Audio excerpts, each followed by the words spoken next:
All right, check one, two, three. What's up? What's up, guys? How are y'all doing? I hope you're all doing well. My name is Jason Joseph. This is Play by Play with JJ. I hope you're all having yourselves a great day. Yes, sure. All right, do me a huge shout. Hit the thumbs up button, subscribe to the channel, turn on the notification bell icons too, so that way you know when I upload. Hi, Jacqueline. What's going on? What's up, Jacqueline? All right. That's it. All right, done. All right, I will be right back. Actually, in just a few moments, guys. I do have to take a quick step off. I'll see you very soon, though.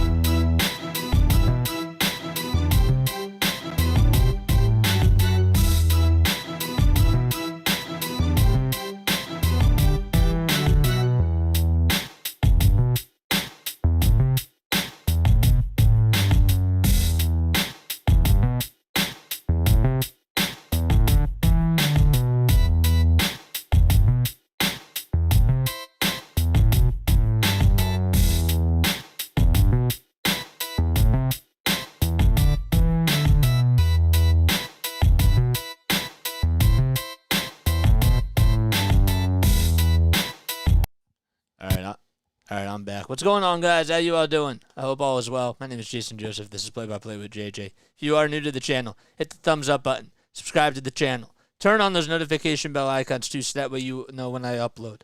No spamming. Just come on here, have a good time. No spamming, no spoiling.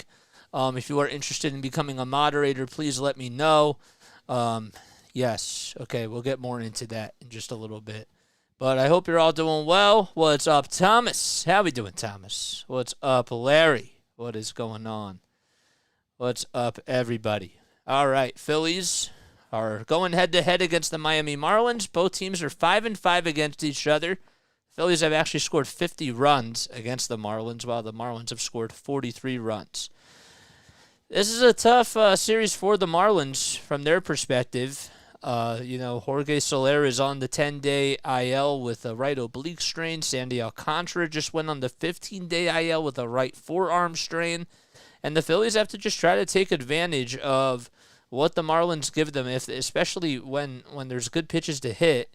You really have to try to just have really good plate discipline and just make sure that the offense just continues to be intact. That mainly is what it comes down to. So Trey Turner's back tonight off the paternity list. He's on a 15-game hitting streak, and he's looking to extend it to 16 games in a row. How will the couple of days off impact him? How will having a new child and being away from the child impact him mentally? I'm curious to see how that goes, but I do want to mention that during this 15-game hitting streak, he has 10 homers. He's batting .373 with an OPS of 1.29. And he also, by the way, has a 19-game home hitting streak too, so just keep that in mind as well. Phillies have to really do what they can offensively, and we'll talk more about the rest of the offense with Bryce Harper and Nick Castellanos when after we talk about the pitching matchups. There we go. I stumbled on what I was going to say. So Eury Perez will be taking on Christopher Sanchez. Sanchez is 2-3 with a 3.48 ERA. This is a big outing for him because he has to have an outing where he can go 5-6 innings and just really try to go as deep as he possibly can. There's been a lot of thoughts about the number 2 spot. Okay, Aaron Nola hasn't really been a good number 2 this season. Ranger Suarez started off the season really strong after he returned from the injured list, which was back in May. And ever since then, ever since June stopped, he's been really struggling. So Michael Lorenzen comes over here. His first 2 outings are phenomenal. Throws a no-hitter in his first home outing. And ever since then, that's really played a big factor as to how he's pitched. So, that's mainly what it comes down to. So you really have to get a good start out of Christopher Sanchez today. And the guy that the Phillies offense will be facing, his name is Eury Perez. He's 20 years old. He has a 5-4 record, a 2.86 earned run average, and a 1.08 WHIP. In his last outing, actually, against the Washington Nationals, he faced them twice, but back on September 1st, he went 4 2/3. He had 3 earned runs. All 3 runs were solo homers. He allowed 3 walks too, and had 5 strikeouts. But the 2 outings before that, he went a combined 12 innings against the Nationals and the Dodgers, and had 17 strikeouts, only allowing 5 hits and 1 run. It was not even an earned run. So if the Phillies can just try to work up the counts, make sure that they're battling through every single at-bat, grinding out at-bats, and just take good care of the baseball, I think that they should be good to go. You have to be able to win this series, and you can't take them for granted because the Marlins have been on a little bit of a hot streak lately. So, yes, Sanchez has been our most consistent starter, says Larry. Yeah, well, he needs to have a really good outing tonight, for sure. Okay, all right, let's get to the starting lineup, shall we? All right, so Luis Arias will be leading things off. He's over at second base. This is for the Miami Marlins. They're playing at Citizens Bank Park. Josh Bell, the DH, is batting second. Jake Burger hitting third, is over at third base. Brian De La Cruz is out in left field. He's batting in the cleanup spot. Yuli Gurriel over at first base. He's batting fifth. Garrett Hampson hitting sixth out in right field. And hitting seventh, it's Jazz Chisholm Jr., the center fielder for the Marlins. And John Birdie batting eighth over at shortstop. And the catcher will be Jacob Stallings. He's behind the plate. So it's Arias, Bell, Berger, De La Cruz, Gurriel, Hampson, Chisholm Jr., Birdie, and Stallings. And they will be facing, once again, Christopher Sanchez. All right. Before we actually get started with the game, because I know we are a little bit early, okay? If you are interested in becoming a moderator for this chat, or if I have put if you have a wrench next to your name, okay, if you could just do me a huge solid, whenever you're on here, just monitor the chat, see if people are keeping things clean, if I'm forgetting to say something, or promote the channel. Those types of things. I really would appreciate it if you guys could do that, because I don't really want to have to do as much work on here. So if I just forget to say something, if I haven't promoted my channel a little bit, hey guys, I want to encourage you all to go subscribe to Play by Play with JJ if you haven't done so already. Make sure you follow him on all the social media platforms. Somebody's not being nice in the chat, there's cursing. Put them, I trust you. I trust you to do what's best, for sure. Thomas, I got to make you a mod, actually. All right. Large Marge might send me on, or might send me later on during the stream. That's funny. Okay, so once again, the lineup for the Marlins, it'll be Luis Arias batting first. Hitting second, it'll be Josh Bell. Jake Burger is batting third. And De La Cruz batting fourth. Gurriel batting fifth. Hampson hitting sixth, Chisholm Jr. batting seventh, and hitting eighth, it'll be Birdie, and the catcher will be Jacob Stallings. And Stallings actually, by the way, has been starting to hit the ball pretty well overall in this month of September so far. But as we mentioned before, Christopher Sanchez is on the mound, and he will be getting the start tonight for the Phils. It is a little bit of a weird day weather-wise. So it is 78 degrees Fahrenheit. 50% chance of rain. That's in the forecast. The wind is blowing southeast at 7 miles per hour, and the gusts are blowing at 12 miles per hour. Phillies in their regular home pinstripes as they're back home in action against the Miami Marlins, taking on the Fish in a 3-game series. Marlins still fighting for that last wild card spot. Phillies currently have the first one, as they lead it over the Cubs, who have the second. Luis Arias will step up to the plate. Sanchez kicks, steals, and it's outside for ball one. And we are just underway. Arias in the month of September is batting .435 with 10 homers and 23 RBI. The pitch. Outside for ball two. Hold up, is that correct? 10 homers? That can't be correct. The 2-0 pitch. That's way outside for ball 3.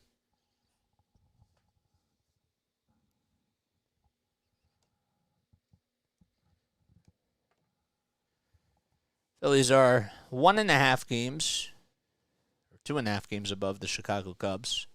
3-0 pitch. That's on the outside corner for a called strike.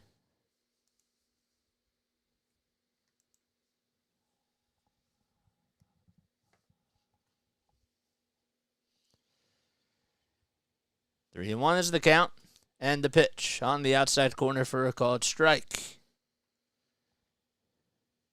Bell is 20 homers. 3-2 pitch, grounder hit over to first base, backhanded by Harper. Flip over to first, that's in time to Christopher Sanchez. So, there's one away in the top of the first. So that's going to go down as a 3-1 ground out. It's twilight here in the city of brotherly love. Here's Josh Bell, who is on a 5-game hitting streak, and during that hitting streak, he's 6 for 20. He's hitting .244 this season. 1 out, bases empty. Sanchez on the mound, winds up and delivers, and throws a 94-mile-per-hour sinker on the inside quarter. Bell in the last series ended up going 3 for 10 with a run scored, a homer, and 2 RBI. The 0-1, that's outside for ball 1. Arias has 6 homers. Got ahead of myself.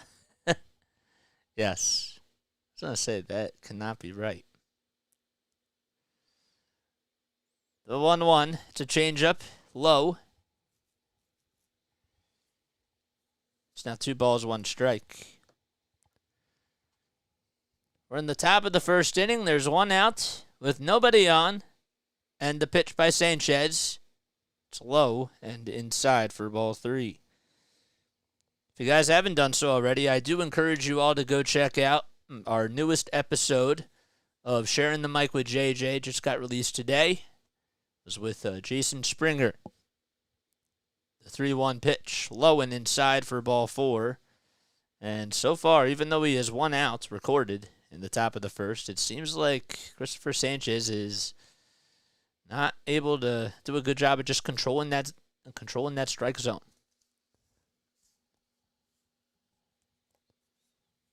Oh, am I? That always happens here. I can't figure out why. That's always the case. Thanks for letting me know. And I have to look up at this because I have this on early and then it just I don't get it. That's so frustrating.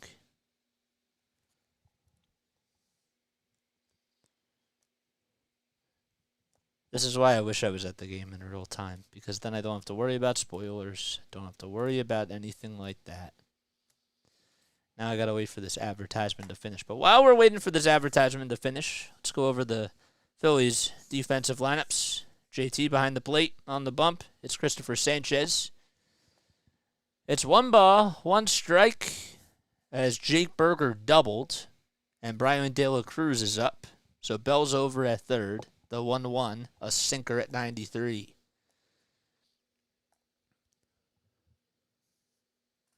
Yeah.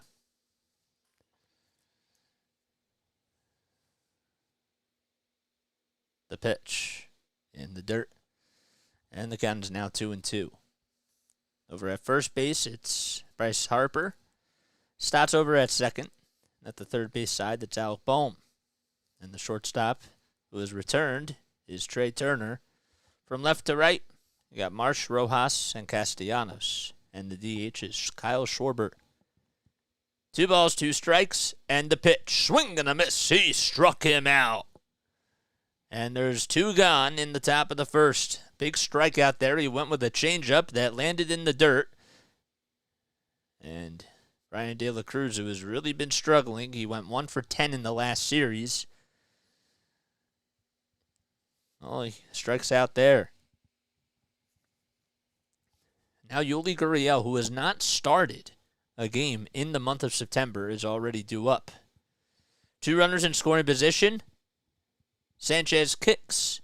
deals, and it's a slider in there for a strike. Gurriel batting .250 this season.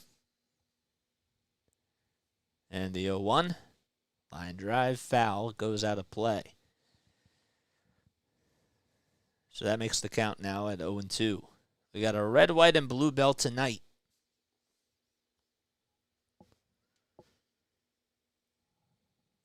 The sky is absolutely gorgeous. The pitch, low. So the count is now 1-2.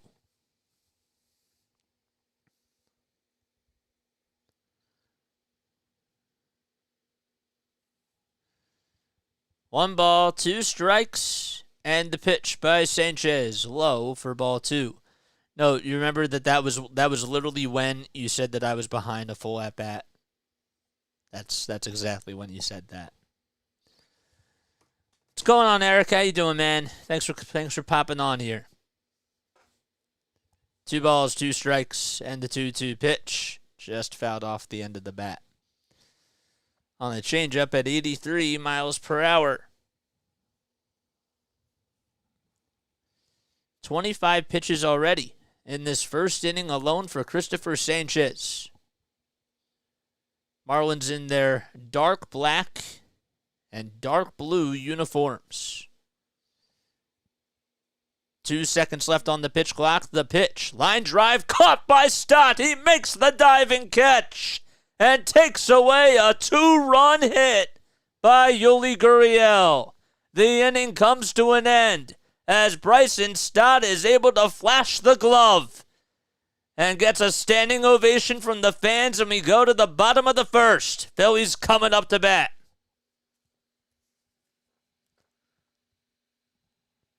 What a play. That is what you call digging for gold and finding it. That was awesome. You ready for Sunday? I'm ready for Sunday. I'm excited. A little nervous. It's going to be a little bit rusty in the very beginning, but it's like the first day of class, man. You like this lineup for the Phillies? How about that catch by Bryson Stott, dude? That was, I mean, I know that you didn't see it, but that was awesome. That got me juiced. I got to cut that highlight. And I will. Okay, let's go to the Phillies starting lineup. So, we got Kyle Schwarber leading things off. It'll be Trey Turner batting second. Hitting third, it's Bryce Harper. Castellanos in the cleanup spot. Stott is batting fifth. Al Bohm hitting sixth. And then JT is batting seventh. Brandon Marsh hitting in the eighth spot. And Johan Rojas batting ninth. So Schwarber leading off at the DH spot. Turner's over at shortstop. Harper's at first. Castellanos in right field. Stott at second base. The third baseman, it's Al Bohm. And the catcher is JT. From the left field side, we got Brandon Marsh, and Johan Rojas will round things up. Batting ninth. This probably could be what their potential postseason lineup should be. I think I'm totally with you. I think from top to bottom, this is a very good lineup. And this is probably your best lineup that you could get if you're Rob Thompson. First pitch to Kyle Schwarber. It's in there for a strike. Eury Perez is on the bump. We're in the bottom of the first. Marlins left 2 runners on, but Bryson Stott took away a base hit by Eury Perez.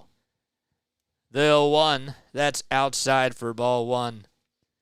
Schwarber hitting .195 with 41 homers and 90 RBI. He has 5 hits against the Marlins this season.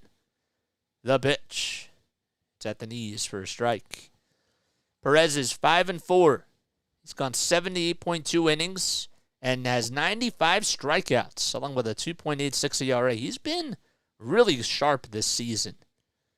Throws a fastball at 97, and he gets you with the slider and the little changeup and the curveball. 2-2. 4 seconds left on the clock. The pitch to Schwarber. Fouled off again at 98 miles per hour. He's from Santiago in the Dominican Republic. He's 6'6". He's only 20 years old. He was born on April 15th of 2003. And he weighs 220 pounds. Perez winds up, kicks, deals, and it's inside and low for ball 3.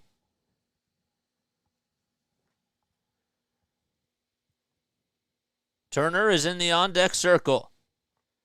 Has a 19-game home hitting streak. The payoff pitch to Schwarber. Bouncer, it's fouled towards the first base side. Kyle in the last series was able to get a couple of big home runs, including one that went out to dead center field. He also hit his 40th homer during that series as well.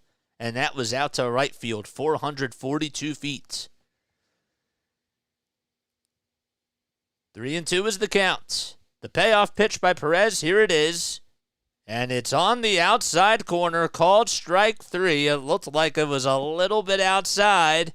And Schwarber having some words with Nate Tomlinson, but he'll head back to the dugout, shaking his head. It was a good pitch. I can't lie. It definitely had some really cool movement, but it was maybe just... I mean, it wasn't like it was way off the plate, but it was a ball, technically.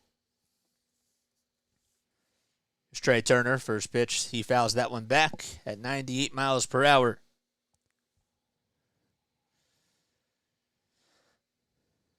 So Kyle strikes out. Turner's up. He's behind in the count, 0-1. The pitch, swing and a miss. That comes in at 98 miles per hour. Trey with 22 homers, 67 RBI, and a .263 batting average. Nobody on, 1 out. The 0-2 pitch. Fly ball hit out to deep left field. That baby's not coming back. It just goes over the wall. A high launch angle for Trey Turner. And he extends his hitting streak to 20 games in a row at home. And the Phillies are up 1-0 as they catch lightning in a bottle. It's now 10 straight games for Trey Turner that he's delivered an RBI. Hanging breaking ball. And Trey Turner continues to be red hot.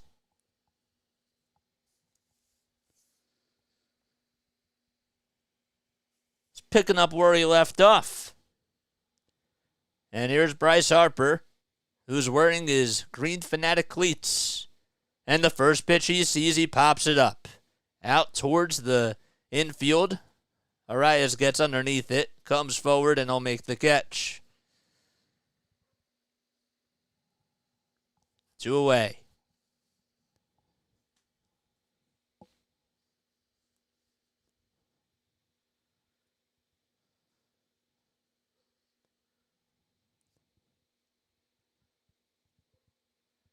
Two outs, nobody on. Here's Nick Castellanos.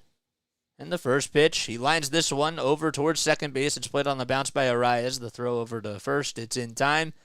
The inning is over. The Phillies get a solo homer from Trey Turner, though. And we go to the top of the second. They lead it 1-0. Cool. All right. If you are new to the channel, guys, hit the thumbs up button, subscribe, turn on those notification bell icons. I hope all is well. Yeah, man. We got 11 people that have already liked. We need 13 more people because you're all on here. Oh, boy. Yes. I will be right back in just a few moments. I got to take another step off, but I will see you very soon. Yes, be right back.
All right, cool.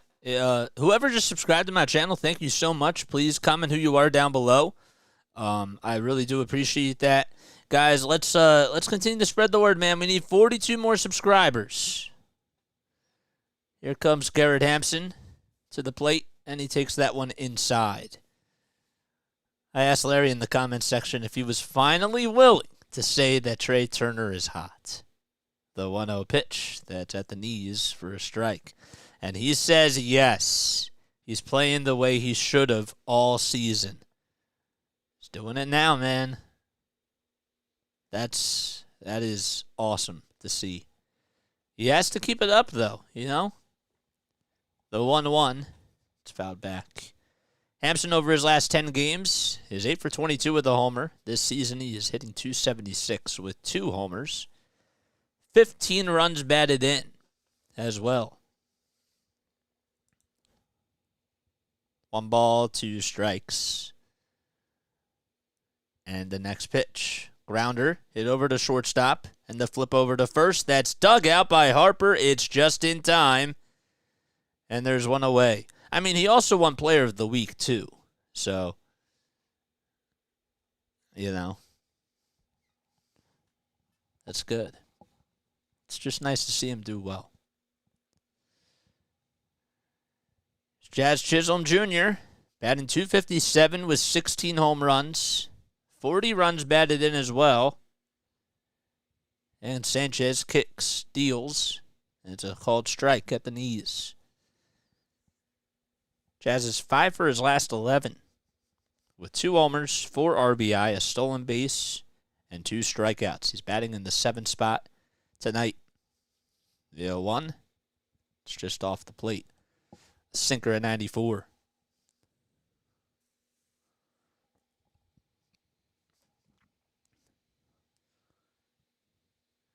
Phillies lead at 1-0 on a solo homer by Trey Turner.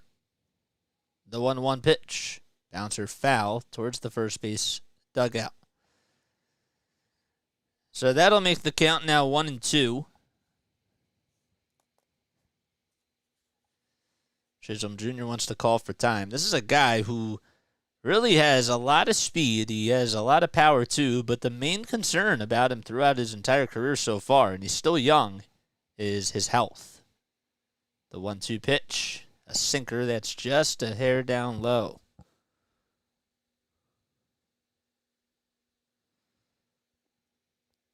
Two balls, 2 strikes, and the next one, it's fouled off again. 1 out in the top of the second. Phillies defense will look like this. So they have JT behind the plate, Harper at first, Stott at second, Bohm at third, Turner at short, Martian left, Rojas in center, and Castellanos in right field. 2-2, and here's the next one. Just a hair outside for ball 3. Yes, I said it really could have gone. I mean, it wasn't a terrible call, but it wasn't the right call. Payoff pitch, swing and a miss. And Christopher Sanchez is able to strike out Jazz Chisholm Jr.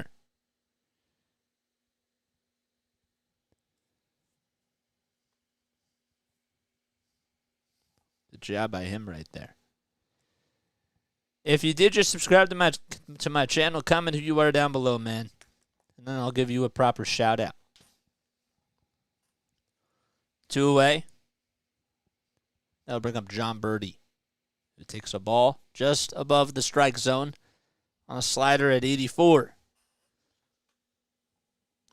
Cardinals already have a 3-0 lead over the Cincinnati Reds. They're on Apple TV this week. They're actually going to be on Apple TV again next week when they play against the Phillies. The 1-0, swing and a miss.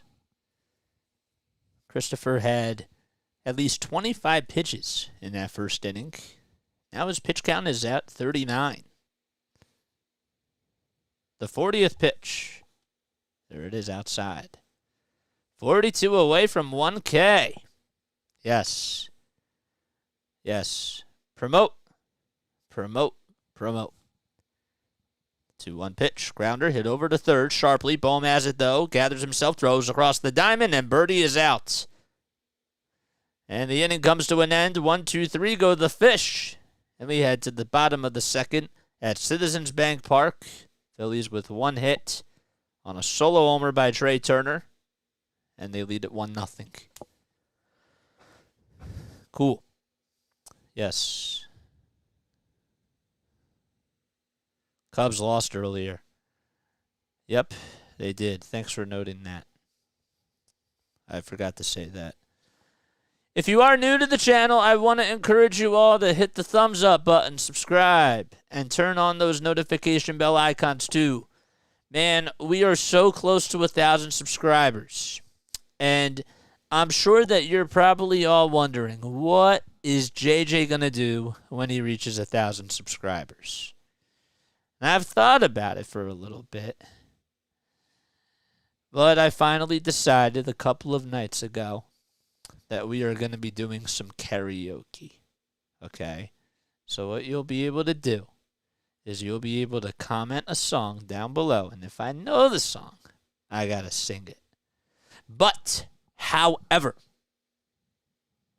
you cannot, and I mean this, you cannot record this and post it on socials. You can record it for yourself, but do not post it on socials. Because if I do see that, I'm not going to be happy. But I will have a karaoke night. And I'll be inviting some guests on. Because I think it'll be really cool for... It's not just about me, guys. It's about all you. You guys make this possible.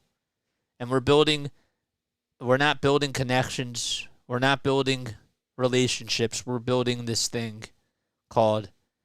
It's spelled Family. A family. There's a big difference. Okay? Here's Eury Perez.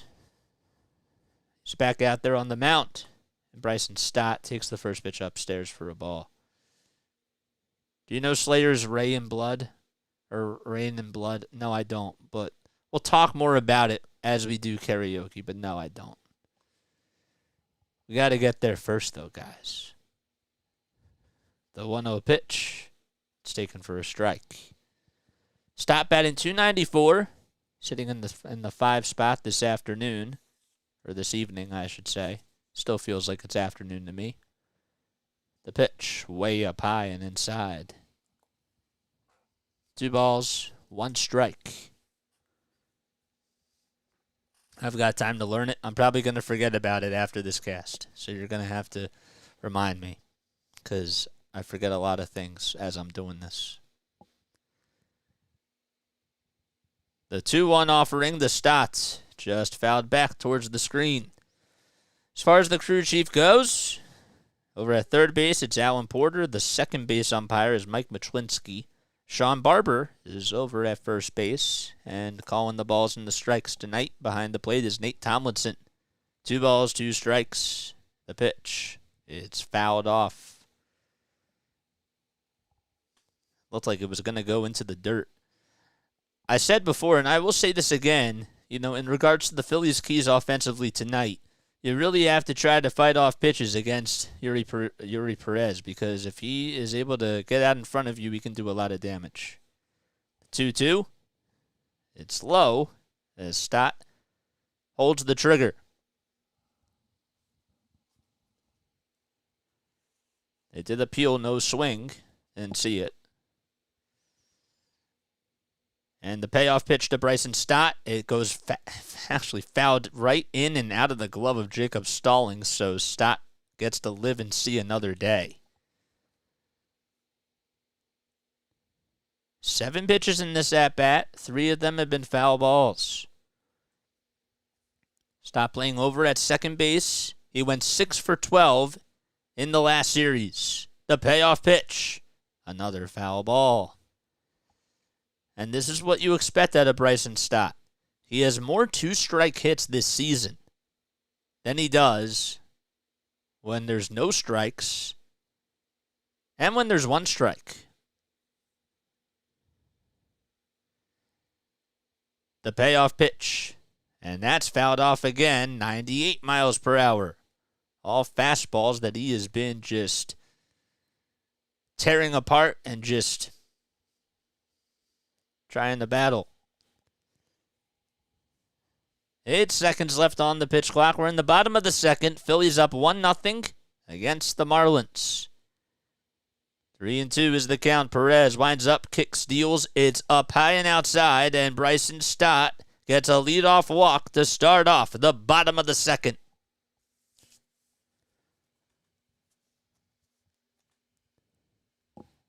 Excellent at-bat for Bryson Stott.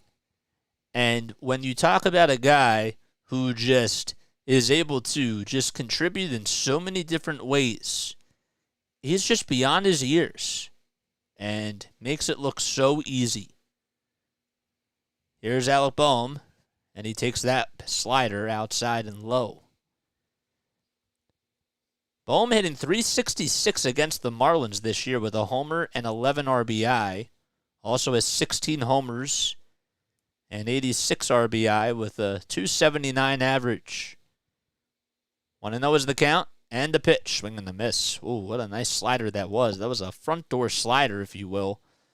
Boehm was expecting a fastball, but just got out of it a little bit early. But the movement on that was great. Stott leads off at first. Leads the team in stolen bases. Does not go. The 1-1. Swing and a miss again. Another slider. That time it was up more towards the upper third of the zone. Phillies in their regular home pinstripes. Pretty big crowd at Citizens Bank Park. 1-2 is the count, and the pitch. Bouncer hit over to third base. Not so sharply, though. The throw over to first. That's in time. There was not going to be a play to get Bryson Stott out at second base because it was hit really shortly, and Jake Burger, who doesn't really have a whole lot of speed over at that third base corner, is just able to make the right play. The good news for the Phillies, though, is that they get a productive out. And here's JT Realmuto, who is now on a 6-game hitting streak. And during the hitting streak, he's 9 for 22.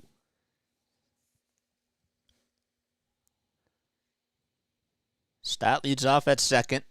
Perez on the mound, looks back at second. First pitch to JT. He takes it for a strike on the inside corner at 97, right at the knees. In 257 this season as well.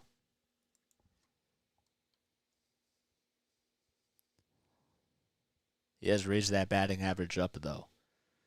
The ball is 1 strike, and the 0-1, that's low and outside. He's done a lot better, though, on the road. When you look at his home-road splits, on the road he's batting .309, but at home he's batting .201. He has 13 homers on the road and only 5 homers at home of his 18. The 1-1 pitch to JT. He pops this one up out in foul territory towards the third base side. Burger just has enough room. He bounces back and will make the catch. And there's 2 away.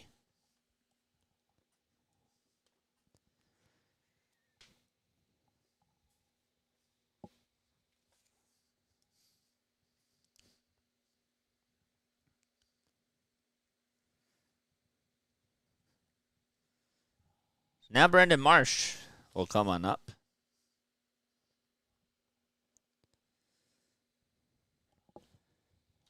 Stott leads off at second. And the pitch to Marsh. It's a strike called at the knees. A curveball at 79 miles per hour.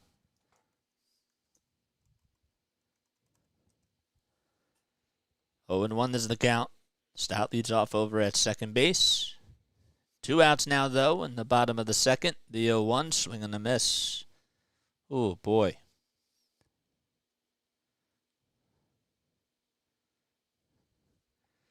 Marsh hitting .268 with runners in scoring position with 2 outs as well.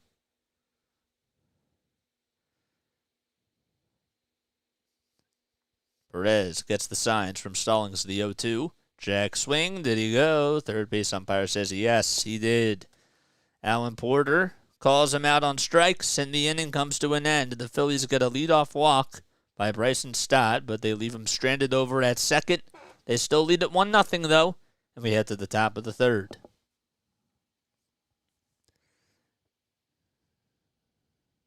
Okay. Cool. Great. All right, I'll be right back, guys. What's going on? Beautiful Butterfly.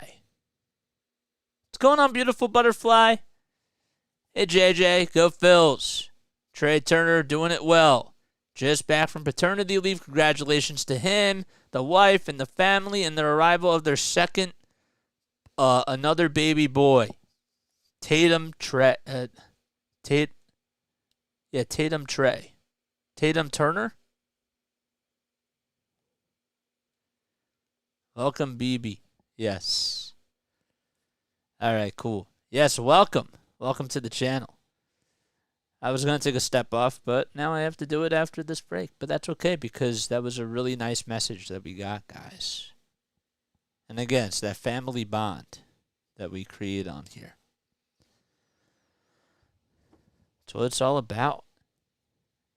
When you do the hokey pokey, I should have probably said dad joke incoming, but when you do the hokey pokey, that's what it's all about. JJ's got jokes. Ugh! What the heck is that? Ooh. Cheers.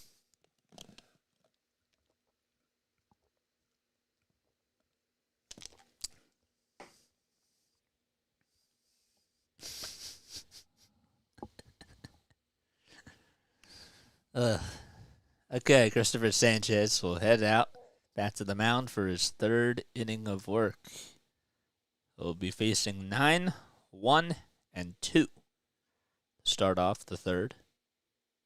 First pitch was outside. And the 1-0 inside. Sanchez really hasn't looked his sharpest today.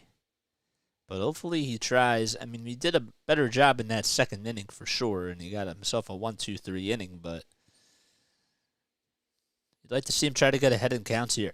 The 2-0 bouncer hit over to shortstop. Turner has it, throws over to first, and Stallings is out. That was the definition of a not so good at bat for Jacob Stallings.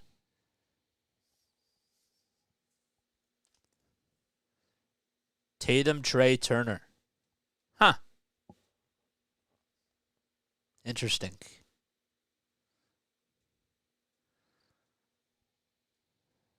All right, here's Luis Arias, who takes that one outside and low for a ball. You're watching the game? All right, man, that's totally cool. Just no spoilers in the chat, man. That's all that we ask for. You know, come on here, have a good time, join the conversation. Just no spoilers and also no spamming. That's all we ask, guys. Arias is 0 for 1. He's in .352 with 6 homers and 63 RBI. Sanchez kicks, fires, and the 1-1. It's on the outside corner for a strike. Arias played for the Minnesota Twins. Actually, he was the reason why Aaron Judge did not win the Triple Crown. The 1-2 bouncer. It's fouled, though. Chopped foul. Judge could have won the Triple Crown last year, but Arias was hitting really well. 1 ball and 2 strikes. And the next pitch, swing and a miss. And Arias, who doesn't really strike out that much, was not able to catch up to the changeup there. And Christopher Sanchez was able to get him to go. It was inside. That was a pretty nice pitch. 2 outs. Nobody on in the top of the third inning. And Josh Bell batting from the right side is due up, and he swings and misses at a changeup that's low. Seems like that the Marlins are offensively so far have been doing what the Phillies have been doing throughout the first half of the season. Just chasing after a lot of bad pitches, and when they're ahead in counts, they're just grounding out. The 0-1, line drive into left field for a base hit. Marsh gets to it, but Bell gets on with a 2-out single. That was a pretty good piece of hitting, and he drilled that thing, even though it was on the ground in between third and short. He was able to just find it right through the hole, got it into left field, and, well, your two acquisitions from the trade deadline. One's over at first base, and the other one is coming up here. It's Jake Burger. He doubled. They have both hits so far. First pitch, changeup in the dirt, but it swung on and missed. What's up, Shady? How you doing, Shady? Thanks for coming on here. 2 outs and a runner over at first. We're in the top of the third of the 0-1. A sinker downstairs at 93. 53 pitches for Christopher Sanchez so far.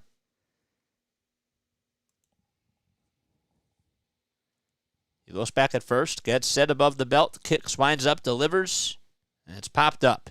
Out towards shallow right field. It's heading towards foul territory, and Stott can't get to it.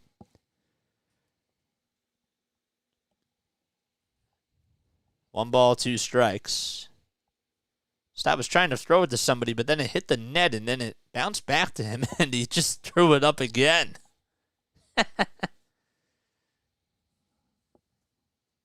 pretty funny.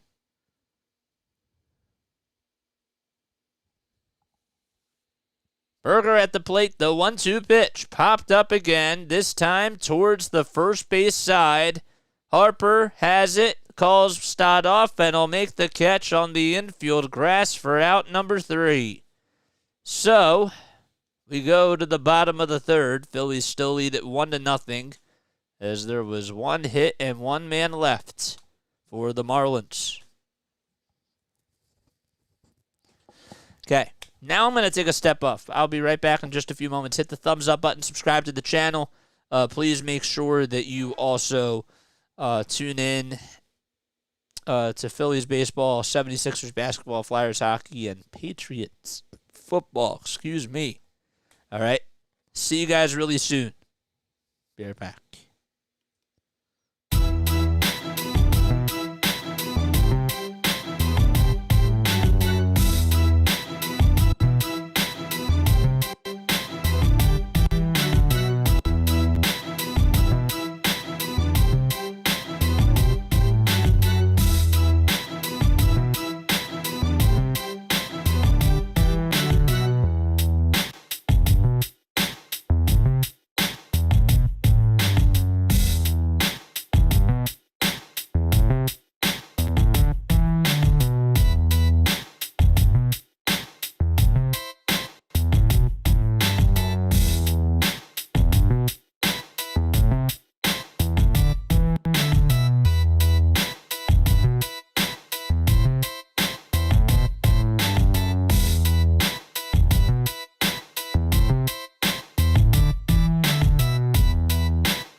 Here we go. We're back. Here's Yohan Rojas. The first pitch he sees is a slider downstairs and outside. Rojas at 289 with a 330 on-base percentage, 1 homer and 18 RBI. The pitch popped up, back behind the plate, and it'll find the seats. What's up, Cameron? How you doing, Cam? Thanks for coming on here. Good evening, Thomas Fitzpatrick. What is up, my guy? Oh, boy. Perez gets the signs from Stallings, winds up, kicks, and delivers the pitch. Swing and a miss. A fastball upstairs at 97. Sometimes those types of fastballs can be deceiving to a hitter, but when it's coming in at the eye level, you don't really get too much of a reaction time, and you really have to just time it well, but Rojas wasn't able to do that there. Against lefties, he's hitting .302. Against righties, .278. The 1-2 pitch. Line drive into right field, tracking it down, and making the catch is Garrett Hampson, who shows off his athleticism as Rojas hit it really sharply, but it was right on the nose at Hampson for out number 1. What's up? What? Did I say something? Did I say something, Beagle Lover? What's good? What's up, Beagle Lover? All right, so Arias struck out. Bell singled. Berger grounded out. Here's Kyle Schwarber, and the first pitch he sees is a changeup, and he swings and misses at it. Aw. Hi, Jess. That's so cute. The 0-1, another swing and a miss on back-to-back sliders. Dogs are cute, man. When they're not being annoying. Kyle will call for time.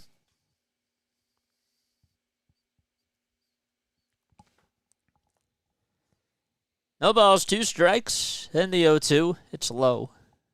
And in the dirt for a ball.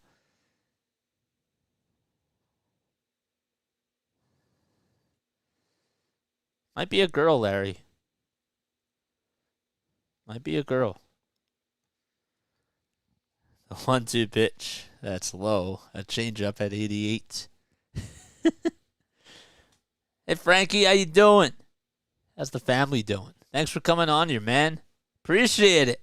What's up, Frankie?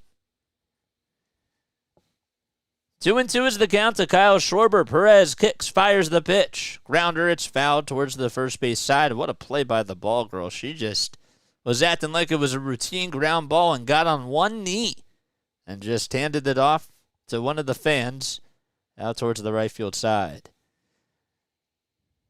We're in the bottom of the third. There's 1 out. Kyle Schwarber is up at the plate.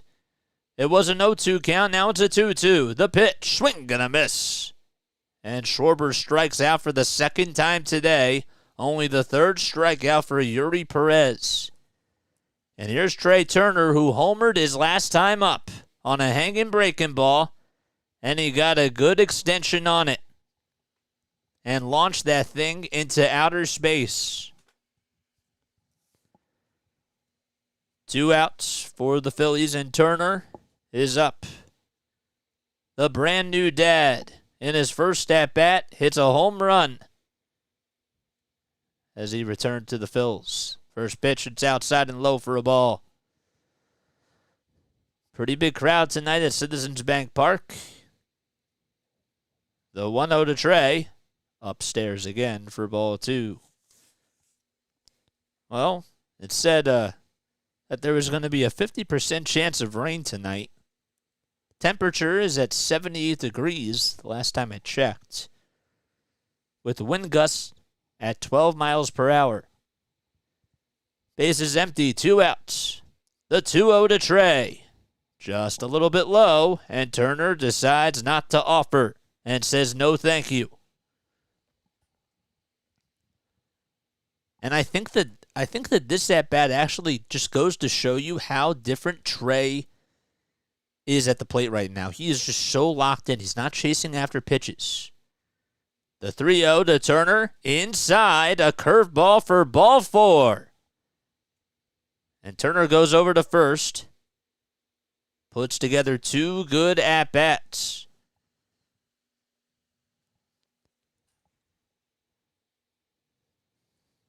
Love that pitch.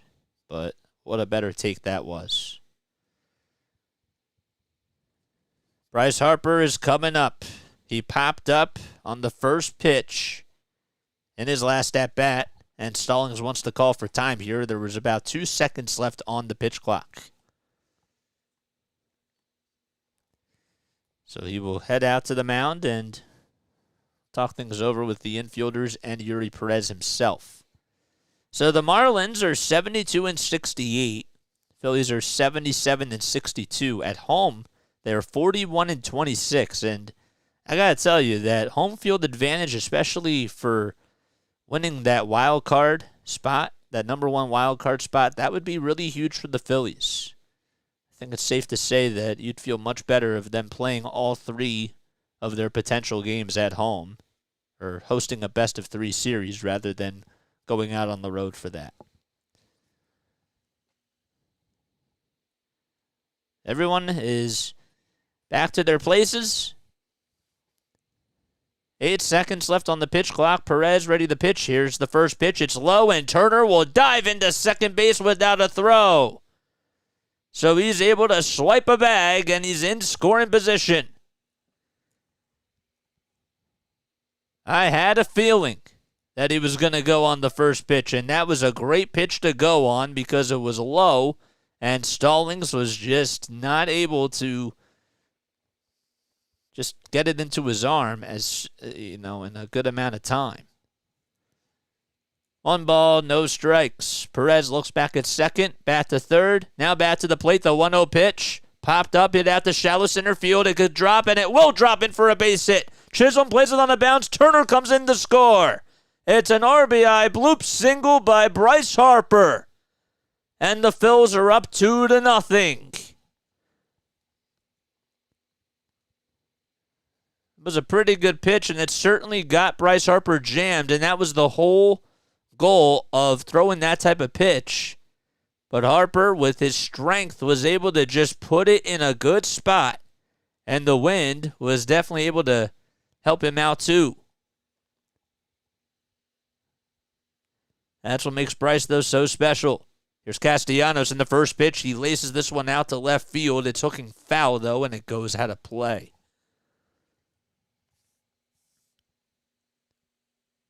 And that's why stealing second base by Trey Turner was absolutely huge. Because now, when you're playing small ball, good things happen. And Harper was able to put the ball in play. 50 pitches for Perez, the 0-1, swing and a miss. Harper's going to go to second to throw to second base. That's not in time. Harper just gets the left hand in there. And he even has a little laugh with Luis Arias. Was that like an evil type of a laugh? I don't know what that was. Arias was looking over at the second base umpire, Mike Machlinski, to see if he was able to get him. And Machlinski said no, and Luis was like, what? And Bryce is like, nope, you can't get me. 2 outs. Phillies lead at 2-0 in the bottom of the third. Harper leads off at second. No balls, 2 strikes to Castellanos. The pitch. It's laid off. And a good take by Nick.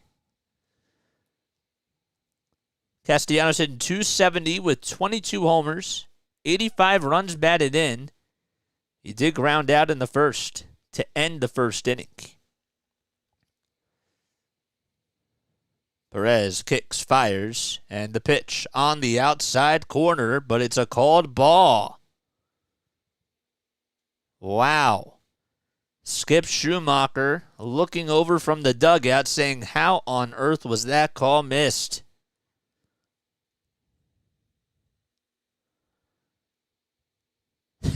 That's funny, Larry. The 2-2 to Castellanos. Swing and a miss. And Castellanos chases after a breaking ball in the dirt. So, Perez got the strikeout anyways. Bryce Harper got an RBI single, though. And the Phillies lead it 2-0.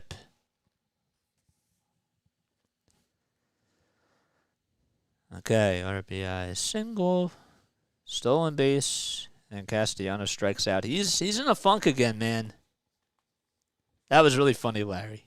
Arias tried to tag him on the beard, but he missed. Can Nick please not chase every at-bat? Says Apple Attack. Yes. Guys, I want to remind you all, okay? If you are a mod on my channel, okay, definitely it would really help me out if you could just, monitor the chat, make sure that the chat is clean. If somebody's not acting right, definitely, I trust you all. Put them in timeouts. You can, just deal with it the right way. So that way I don't have to do it all myself. It would really mean a lot. And if there's something I'm missing, like if I'm not promoting my channel or something, or if we have a lot of people on here, never be afraid to say, subscribe to Play by Play with JJ. Just when JT gets hot, Nick goes cold. It was honestly before JT went hot. Nick has been cold for a little bit of time. He really has.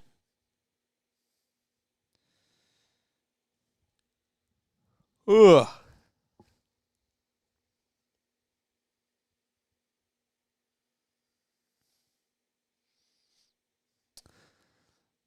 All right. Top of the fourth, guys.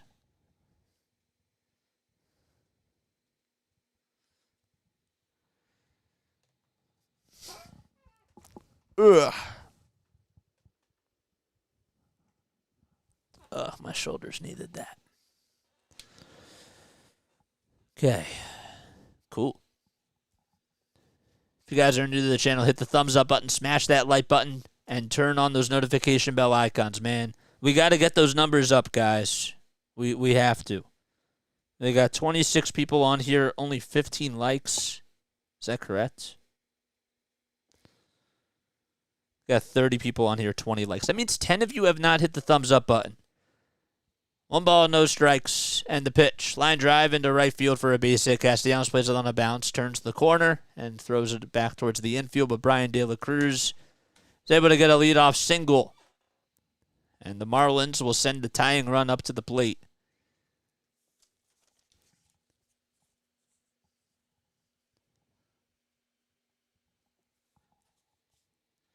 So, yes. Okay. Yes, guys, hit the thumbs up button. You could also say that too, mods, if you'd like to. Make sure you hit the thumbs up button. Just because we have bots in the chat doesn't mean it's a bad thing to remind people. Here's Eury Perez, who lined out in the first to Bryson Stott, who made an excellent diving catch, and that really set the tone, honestly. The 1-0, it's taken on the outside corner for a called strike.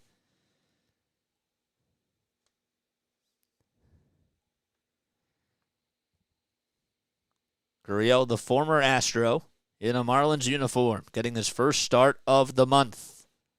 Takes the 1-1 on the inside corner, and that makes the count now 1-2. He was a really valuable piece back in the 2017 season for the Astros. The 1-2 pitch, line drive, played on a bounce by Bohm. The flip over the second, there's one, and Bryson Stott's able to hang on to the bag. De La Cruz wants to review this, and the bench coach for the Marlins will say, let's put the headsets on. I mean, it was a rocket hit over to Alec Bohm, who made a sliding play, threw it over to second, and Stott, I think he kept his foot on the bag for sure. Oh, man, what a play. Some toe drag swag, I believe. I think he had it. I think he just got his right foot on the bag. Throw was a little bit off. He got it right there. There we go. Butterfly. Butterfly. What's up? And thank you, Frankie. Yes, I hit the like button or even when I can't watch. Always drop a like, guys. That's for sure. So the Marlins are challenging this call. I think Stott just had it. I would be shocked if this is overturned. It should just be a fielder's choice ground out by Eury Perez, who has hit the ball sharply twice tonight but it has not resulted in hits. At least as of we know right now. Tomlinson will take the earpiece out, and so will Porter. Let's see what Tomlinson's call is. He is out. He is out at second base. From third to second, the Phillies doing it all on the defensive side. So De La Cruz will head back to the dugout, and it's a fielder's choice ground out by Yuli Gurriel.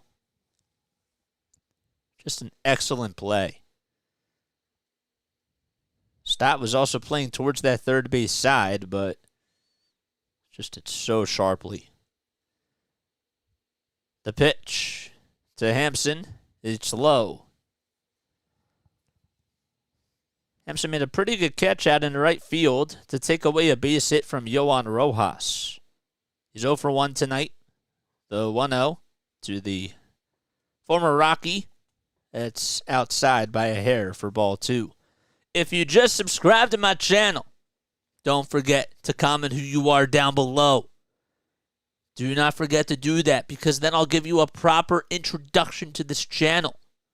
The 2-0 pitch, high bouncer, hit over to third base. Bone waits patiently, throws over to first. It's dug out by Harper, but it's just not in time. Harper's done a much better job at just picking off those pitches that are bouncing in the dirt. But it is an infield single.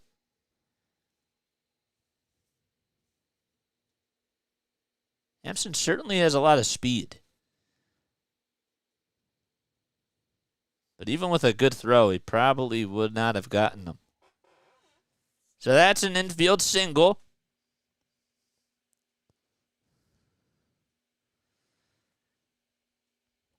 Here comes Jazz Chisholm Jr. With runners in scoring position, he's hitting .273 with 4 homers and 27 RBI. Gurriel leads off at second, and Hampson's over at first. The pitch by Sanchez. Swing and a miss. And Christopher Sanchez with 65 pitches on the evening so far. It's the first time tonight that he has 2 base runners on. No balls, 1 strike. Sanchez looks back at second, now back to the plate to the 0-1 pitch. Swing and a miss on a changeup that's just low. Almost hit the dirt. And Chisholm Jr.'s been chasing after a couple of pitches in a row. Now you get to play around with something, but you don't want to give out a meatball. Gurriel at second, Hampson at first, the 0-2 pitch. Swing and a miss. He struck him out on another changeup. 4 strikeouts for Christopher Sanchez tonight. And Chisholm Jr. is retired for the second time on strikes. What's up, Snowman? How you doing, man? Thanks for coming on here. Feel free to promote your channel down below, man. Here's John Birdie with 2 outs and 2 runners on. And the first pitch he sees is a sinker. It caught the edge of the plate, but in the eyes of Tomlinson, it's a ball. Like what Sanchez has been able to do. You know, you go with a couple of changeups against Jazz Chisholm Jr., then you go with a sinker here. Almost got the call. The 1-0 pitch, high bouncer, hit back towards the mound. Sanchez has it, throws over to first, and it's in time to get John Birdie. And the Phillies get out of the inning unscathed. And we head to the bottom of the 4th. No runs, 2 men left. Phillies lead it 2-0 as we head to the bottom of the 4th at the bank. That was a nice play, too. Cool. Got a football-baseball doubleheader this weekend. Oh, boy, that sounds good. And you're doing college football, right? Tomorrow. It's pretty sick. That's awesome. Guys, if you are new to the channel, feel free to hit that thumbs up button. Subscribe to the channel. Turn on those notification bell icons too, so that way you know when I upload. So I want to ask you all, okay, because I've been thinking about this a lot today. And I was listening to the radio, okay, and sometimes what I like to do is I like to listen to what other markets have to say about the Phillies, okay? And I was listening a little bit to Miami radio. I don't know how I found the station, but I found it on the Odyssey app, and I can't remember what the station was, okay? But my question is, because they were talking about whether or not the Phillies could make it back to the World Series, and there was a valid concern about just their pitching, but also recognizing how great the offense has been and how good Trey Turner has been as of right now. I want to know, okay, if the regular season were to end today and you were, like, at gunpoint, like right now, are the Phillies a World Series team? Are they a World Series team? I want to know what your answers are, okay? If you were to just answer that question right now, give me your answer and tell me why.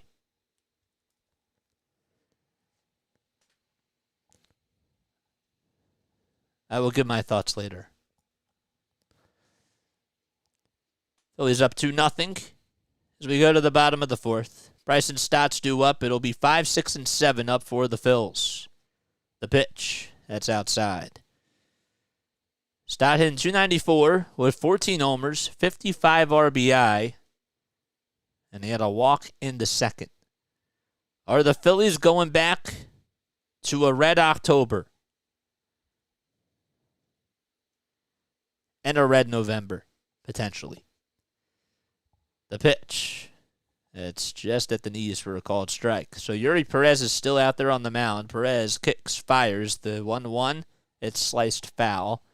And that one goes out of play.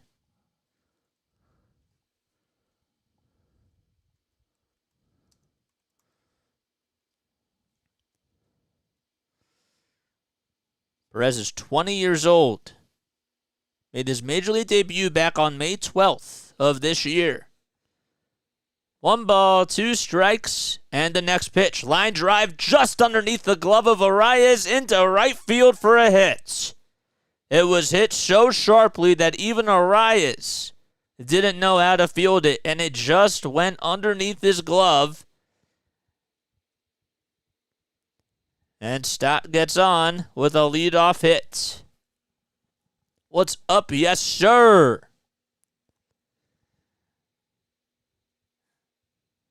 Man, that actually just went underneath his glove.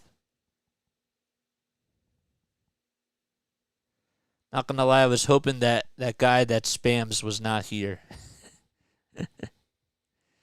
Yeah, guys, just keep the chat clean. Don't spam the chat.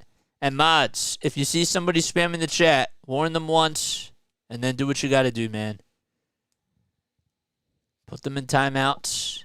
All you got to do is just click on their name, put them in a timeout, all that sort of stuff. 1 ball, no strikes, and the pitch to Alec Boehm. That's fouled back towards the net behind the plate.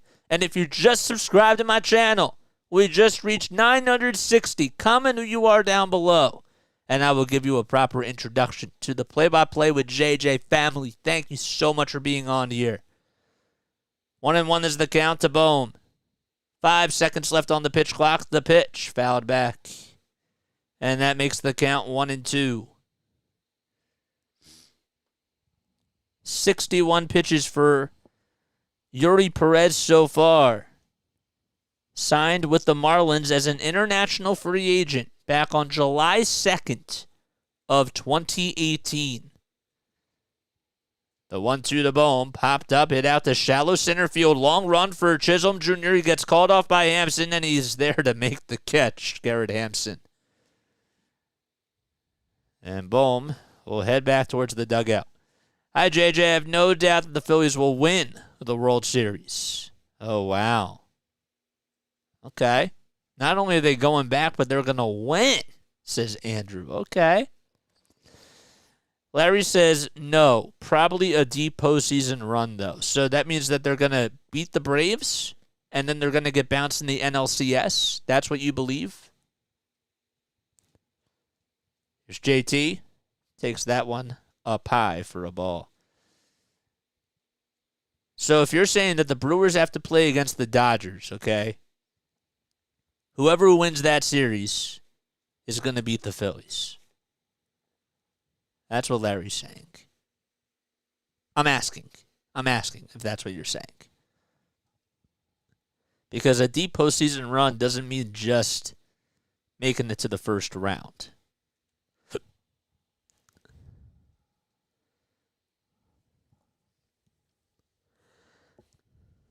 Brewers are a dark horse, man.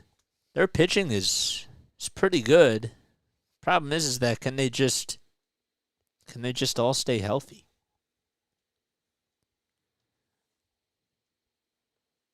JT fouled out in the second. He's hitting .256 with 18 homers and 54 RBI, as he's also riding what is a 7-game inning streak. The 1-0 offering way inside for ball 2.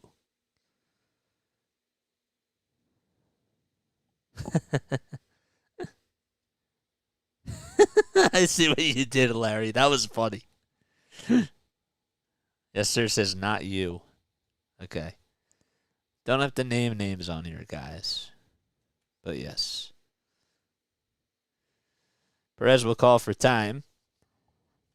So he takes a quick step off.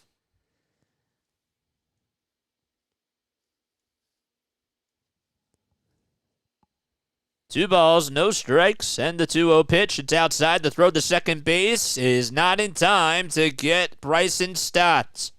That's the third stolen base by the Phillies, and we're not even through the 4th inning.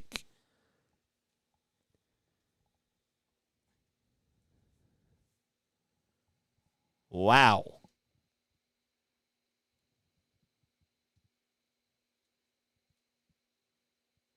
If the Phillies can do this, if they can just play good small ball and just put the pressure on the pitchers, that's what can make them into a phenomenal team.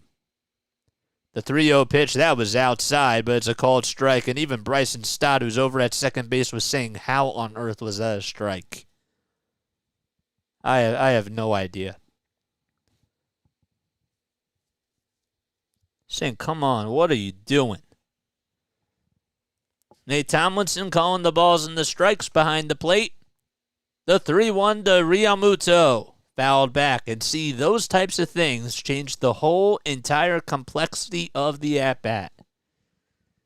Because now, you give the pitcher a little bit of life, and he can throw a strike, and now the pitcher can win the battle here. Marsh does wait in the on-deck circle. Perez looks back at second, back to the plate, and the payoff pitch to JT. Grounder hit over to shortstop. Birdie has it, throws over to first, and it's just in time to get Realmuto. 2 outs, and Stott does transition over to third base. All right, Snowman says, it's a nice backhanded play by John Birdie. And Birdie, I was a little shocked that he didn't decide to go over to third, because I think he would have had Stott. Marsh is due up. Snowman says Milwaukee versus Philly in the NLCS. The pitch. That's on the outside corner. A fastball at 98. And Snowman also says Houston and Baltimore in the ALCS. Wow.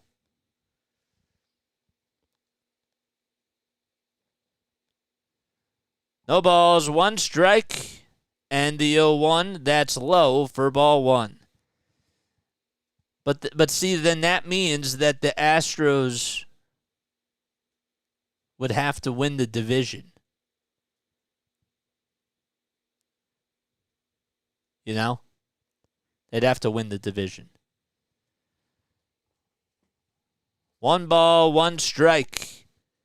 And the next pitch to Marsh. Fly ball hit out to right center field. Going towards the alleyway. Chisholm Jr. with a lot of speed is there to make the catch. Oh, my goodness. And the inning comes to an end as Jazz Chisholm Jr. was catching lightning in a bottle. And we go to the top of the 5th. Phillies still up, though, 2-0. Wow. What a catch. Had to go all the way out towards his left side. Just covered a whole lot of ground out there, and he can fly. Okay. So Stott singled, stole a base, bone popped out, JT grounded out, and then Marsh lined out to center. All right. Snowman says the Astros will win the division. Okay. Yes. So they're going to have to play against... Astros are going to have to play against the wild card winner. Okay. Oh, wait, no. The Orioles would have to play against the wild card winner because they'd have the best record. Right? Am I getting things mixed up here, guys? Oh, my gosh. Why does this happen to me? If you are new to the channel, if you love my content, if you like me, or if you don't like me, but you keep coming back on here and you like my play-by-play, hit that thumbs up button and subscribe to the channel, whether you like me or not. And if you want to hit the dislike button, I can't stop you. If you want to unsubscribe, I can't stop you from that either. But we do need 40 more subscribers to get to 1,000. So I would really appreciate that so much if you guys love and do support this channel. All right, let's see. So the Orioles. So the Astros are probably going to have to play against the Rays if the Rays make it out of the wild card series. Oh, that's exactly what he's saying, Larry. He's told me on the phone. All right, here is Jacob Stallings facing Christopher Sanchez. Takes the first two pitches down low for a 2-0 count. There's Michael Barkan in the Phillies crowd tonight. And I beg your pardon, the count is 1-1. The pitch. A changeup that's at the knees for a called strike.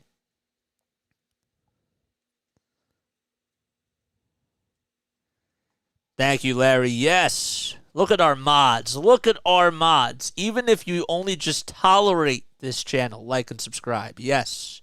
The 1-2 bouncer hit over to second base and the flip over to first by Stott. Well, it's in plenty of time. Christopher Sanchez with 73 pitches. It was not looking like in the first inning that he was going to be able to, go too deep because he threw about 27 pitches or so in that first inning, but he has really settled down.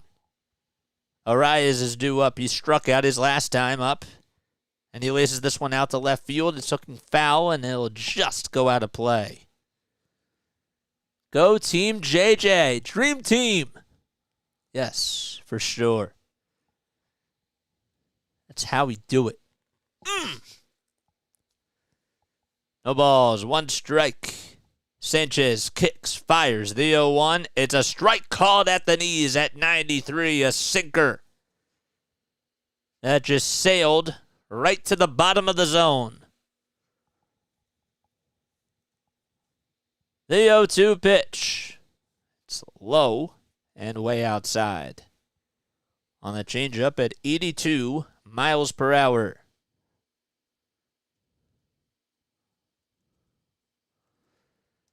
The 1-2 grounder hit over to second base. Stott has it, flips it over to first, and it's just in time to get Arias.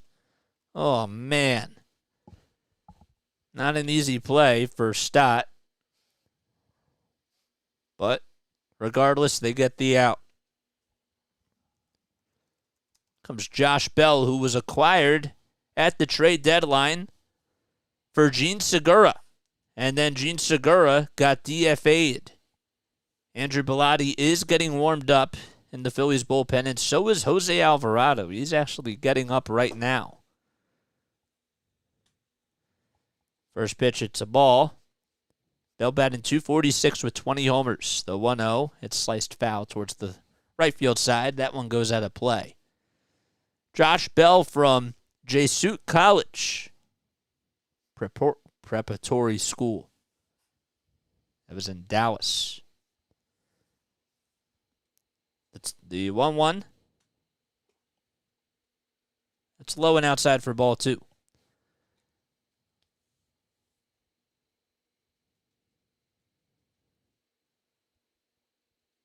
2-1 is the count. Sanchez kicks, deals the pitch. Low for ball 3.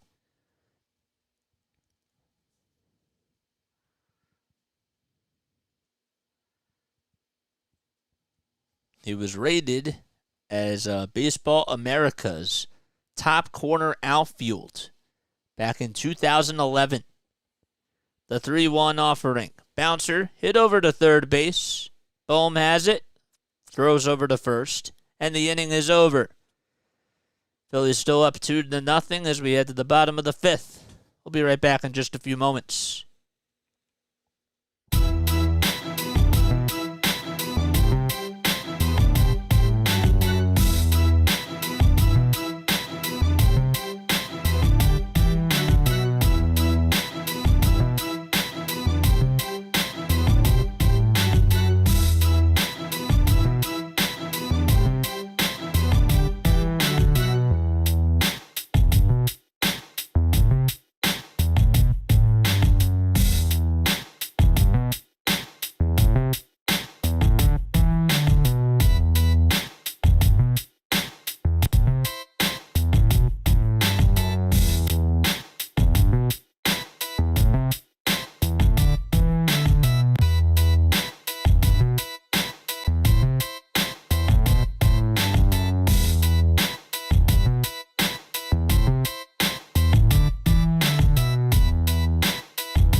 All right, Phillies fanboys, Phillies fangirls, Phillies fans, baseball fans, JJ fans. Okay, I have a little announcement for you guys.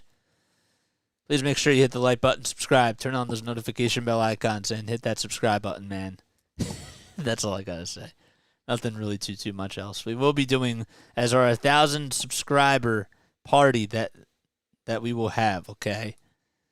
We will be doing a little karaoke night, and that'll be really cool. So you guys get to come on, comment down below. We get to have a little bit of fun. We get to have some people join the call. People come on here, and we get to celebrate, you know. The OGs that have been here since the very beginning, of course, they'll be able to talk to me, and, we'll get other people to join. So that'll be really, really nice. That's why we got to get to 1,000, man. We're just 40 away. No balls, 1 strike to Yohan Rojas. Perez with the pitch. Outside and low for ball 1. The Phillies are 77-62. They're 41-26 at home. 1 ball, 1 strike. Perez kick steals the pitch. Fly ball hit out to left center field. De La Cruz calls off Chisholm, and he's there to make the catch. And De La Cruz and Chisholm are having a little conversation. Nothing bad or anything, but almost some miscommunication.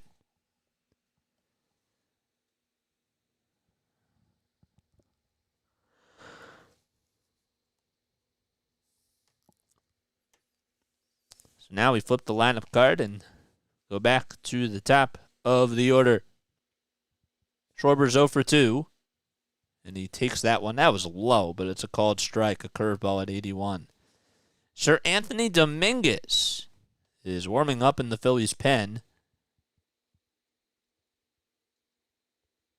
No balls, 1 strike. And the 0-1. It's low for a ball. Schwarber struck out twice. And I'm curious because, you play a doubleheader on Monday against the Braves. You have a big series coming up against them. This is the 1-1 that's outside for ball 2. I mean, my only question is, to Rob and just the whole pitching staff is, if Sanchez's pitch count is not that high, wouldn't you be okay with him going out for one more inning? Or at least try it? The 2-1. It's on the outside corner. I'm just curious because I don't know what's going on in their heads, and I'm sure that they'll be asked that question in the press conference. 2-2 pitch. That ball is skied out towards the mound. And Gurriel's there to make the catch. Larry says, September 24th is Appreciation Day. Megan is going to the game. Nice. Very nice. Let us know what you get for Fan Appreciation Day, says Larry. Yes.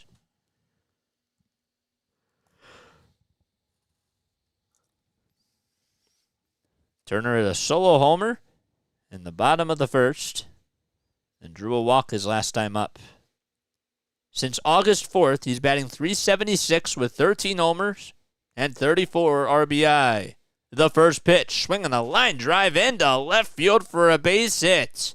And Trey Turner has singled, and that's the third time tonight that he has gotten on base.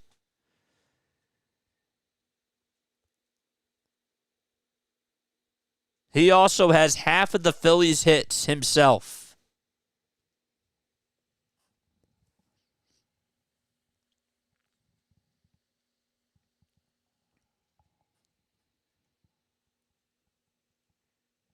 Larry says, in 1976, we got to meet the whole team and get their autographs for Fan Appreciation Day. That is really cool. Plus a chicken dinner from Gino's.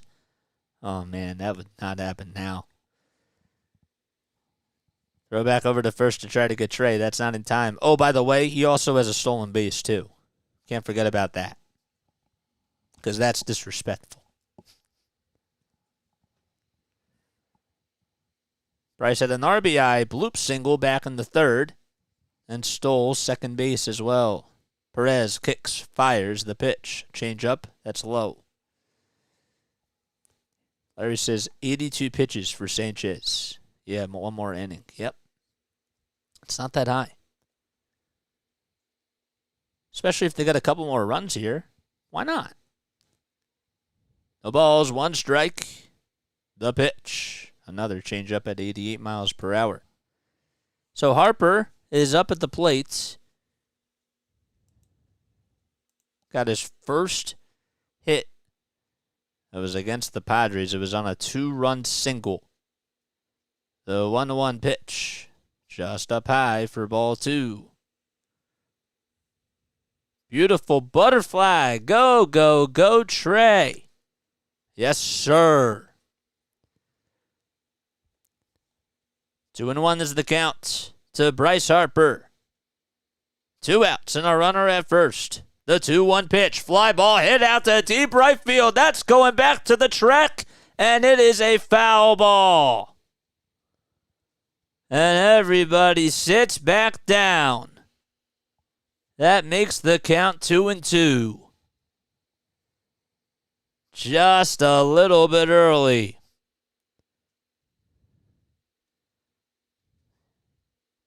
I think he knew it because he wasn't even going to first base.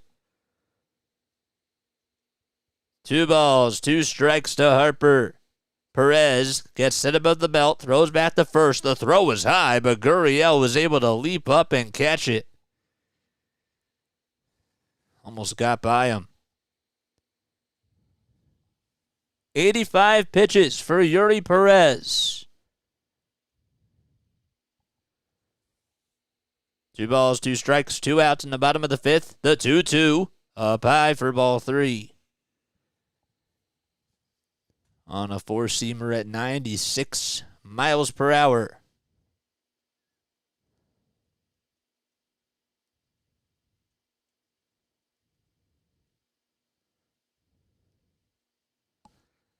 Three balls, 2 strikes to Harper.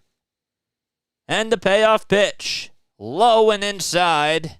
And Bryce Harper gets on with a 2-out walk. And Turner goes over to second. This is a big at-bat here for Nick Castellanos. Plate discipline. Those are the only 2 words I have to say. He's 0 for 2 with a ground out and a strikeout.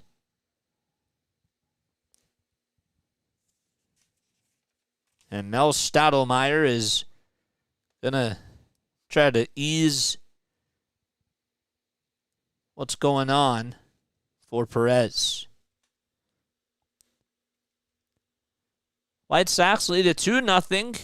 Taking a look at some scores.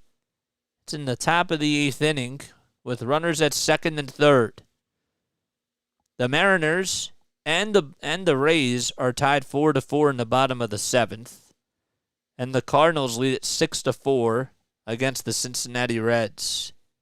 Steven Okert, the left-handed pitcher, is getting loosened up in the Marlins bullpen.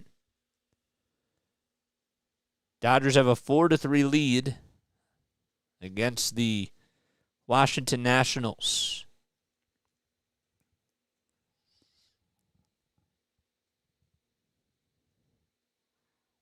2 outs and runners over at first and second base for Nick Castellanos. Phillies got a solo homer by Trey Turner, who's over at second base right now. He homered back in the first. Harper was over at first at an RBI bloop single. His first time up. Here's Castellanos, the pitch. Fly ball. Hit out to deep left field. It's going back to the track, and it just stays in the yard, and De La Cruz catches it right in front of the wall. It was a hanger, and Castellanos was a little bit early. And the inning is over. Phillies leave 2 runners left at first and second. And we head to the the top of the 6th inning. I'll be right back in just a few moments.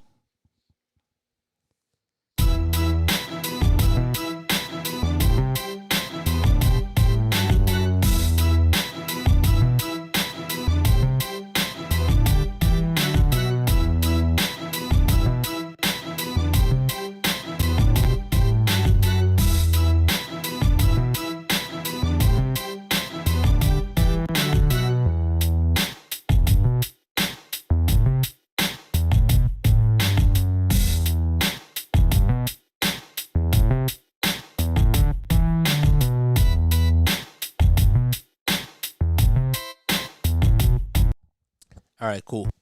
All right. Yeah. Sorry, I had to take a step off. I know that some people, can do this, endless, and can just be on here, almost, all the time. Sometimes I just got to take that quick break, guys. I have no, Nick is due for something, come on.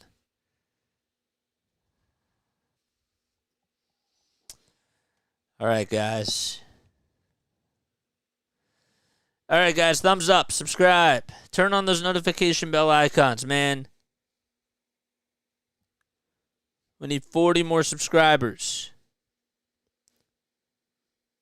Mods, don't be afraid to promote. Let's go Phillies, says E. Fernati Osama. All right, what are we in the top of the 6th now? Cool. Phillies have 4 hits, 2 runs. Marlins have 4 hits, 0 runs.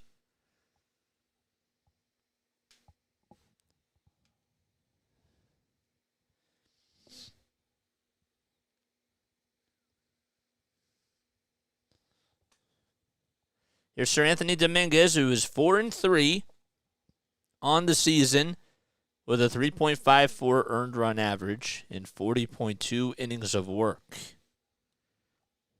Big spot for him right here. So Christopher Sanchez, his night is done. Pitches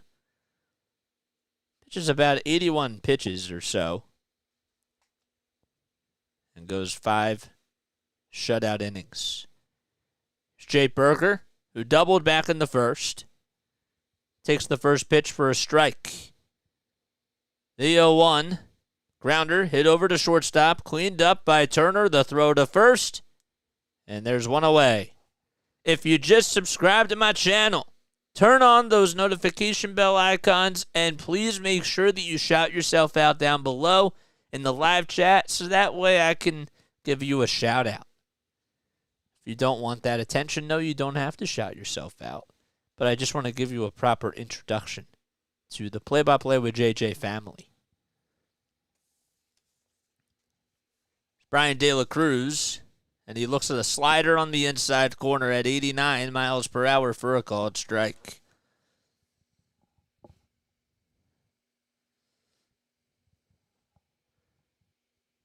No balls, one strike. Dominguez fires the pitch. Swing and a miss on a slider at 90. Just at the knees.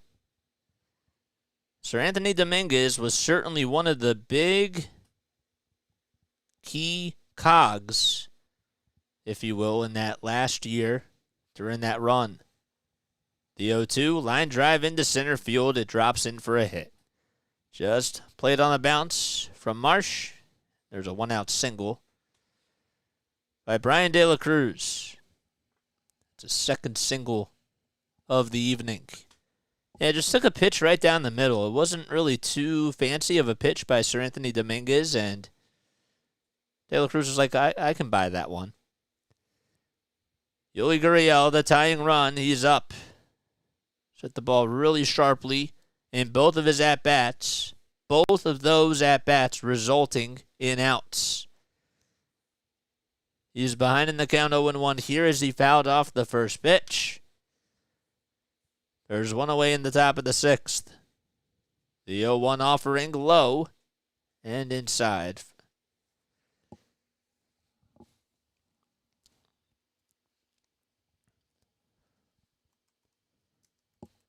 One ball and one strike to Yuli Gurriel.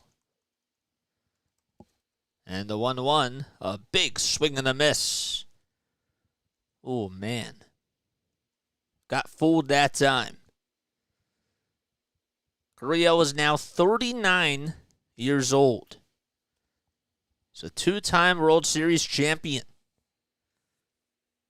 He's faced the Phillies a little bit of time throughout his career. The 1-2 delivery, swing and a miss. He struck him out. And Sir Anthony Dominguez gets a big punch out. That fastball was on the outside corner at the knees. At 98. Hasn't really been throwing 100 like he once did last year, but the velocity is going up. That's what you want to see out of Sir Anthony Dominguez. Time is called, and JT and Trey Turner will head out to the mound. Matt Strom is getting loosened up in the Phillies' pen here. That means that Garrett Hampson is due up at the plate.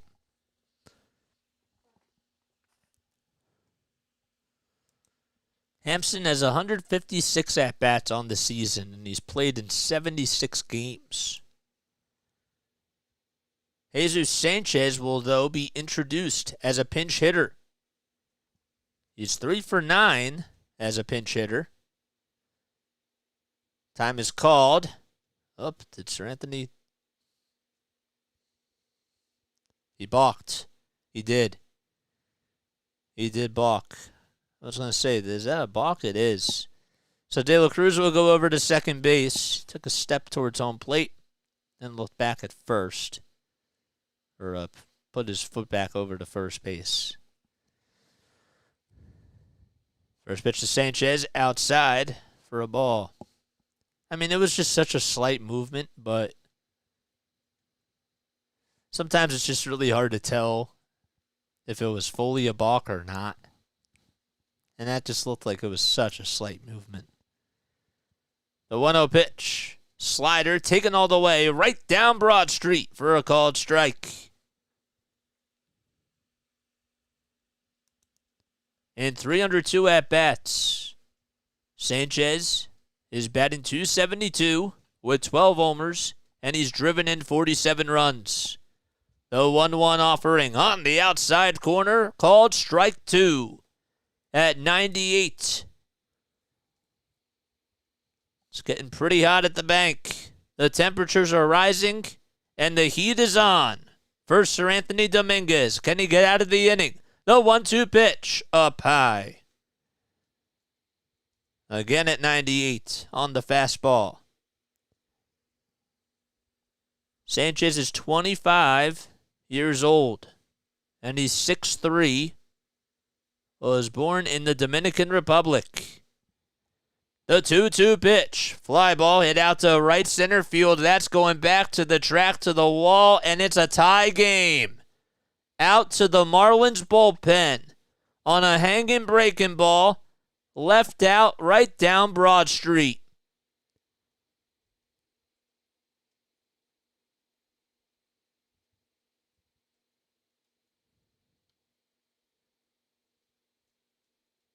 A silencer at Citizens Bank Park.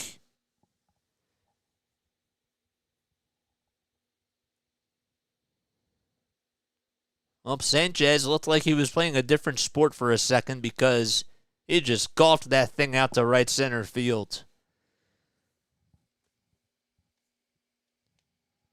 Tip your cap to Skip Schumacher because the move worked. And here's Jazz Chisholm Jr., who takes the first pitch outside for ball one. Sir Anthony just has to be better in that situation, too. The 1-0 pitch, way up high for ball two. But at the same time, I asked it before about, possibly playing or getting Christopher Sanchez to go out there for one more inning. He's pitching really well.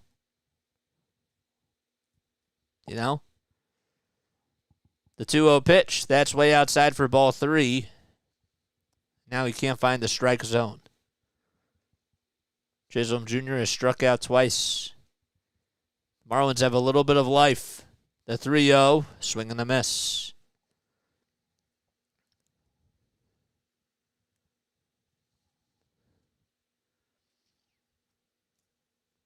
I hear you. The 3-1, low for ball four.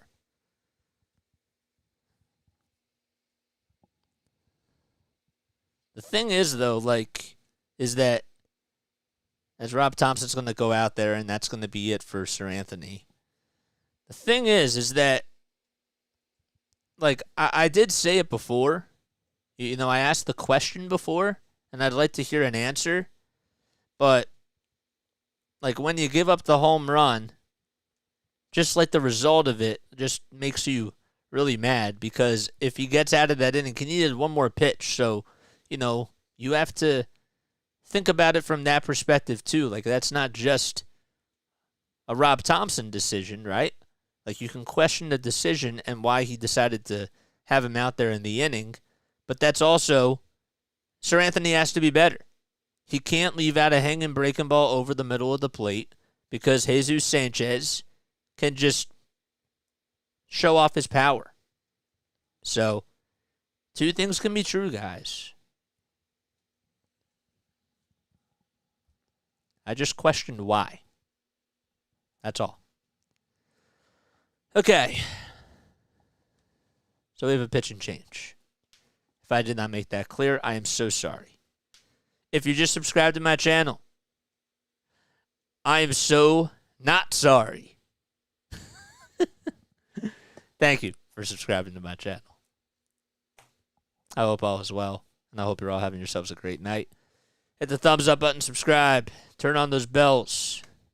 And, yeah, man, if you guys are interested in becoming a moderator again, and if you guys are a moderator, please make sure that you're keeping the chat clean. If people are not being nice, I trust you. And I know, I definitely have a good feeling for you guys. That's why you guys are mods. So, you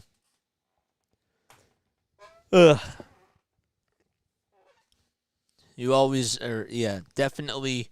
It definitely helps me out when you guys are promoting the channel, doing those types of things because I know that I have bots, but I still need humans to do that too because sometimes I forget to say certain stuff. If we have 70 people on here, you bet, if I'm not promoting, promote by all means, guys.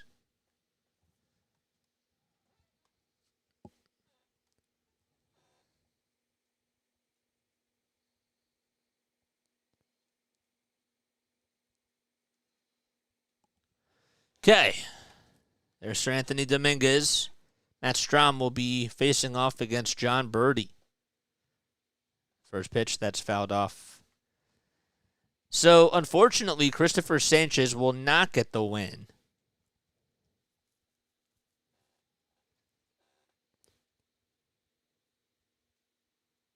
No balls, 1 strike. Birdie tonight is 0 for 2. The 0-1, way up high. That was Sanchez's 13th homer of the season, and he just drove in his 48th and 49th runs.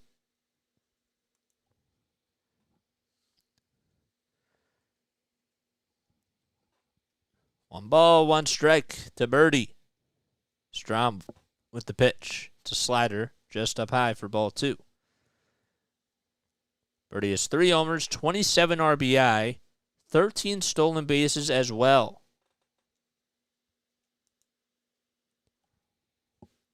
He's now 33 years old. The 2-1 offering, that's fouled back.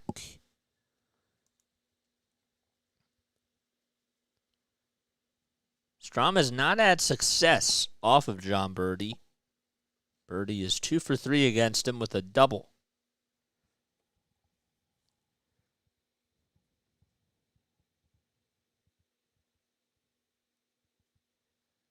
Two outs. A runner over at first. The 2-2 to Birdie. Strike 3 called right down the heart and soul of the plate. Phillies do get out of the inning. However, the Marlins get a 2-run pinch hit home run from Jesus Sanchez as he was able to take Sir Anthony Dominguez deep. And we head to the bottom of the 6th. Can the Phillies try to go back out in front? Stay tuned.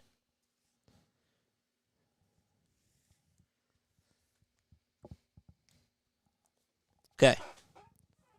Ugh.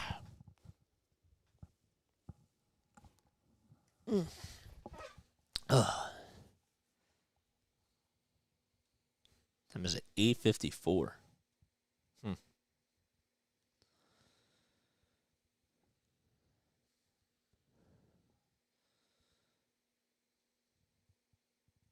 Got 37 people on here watching.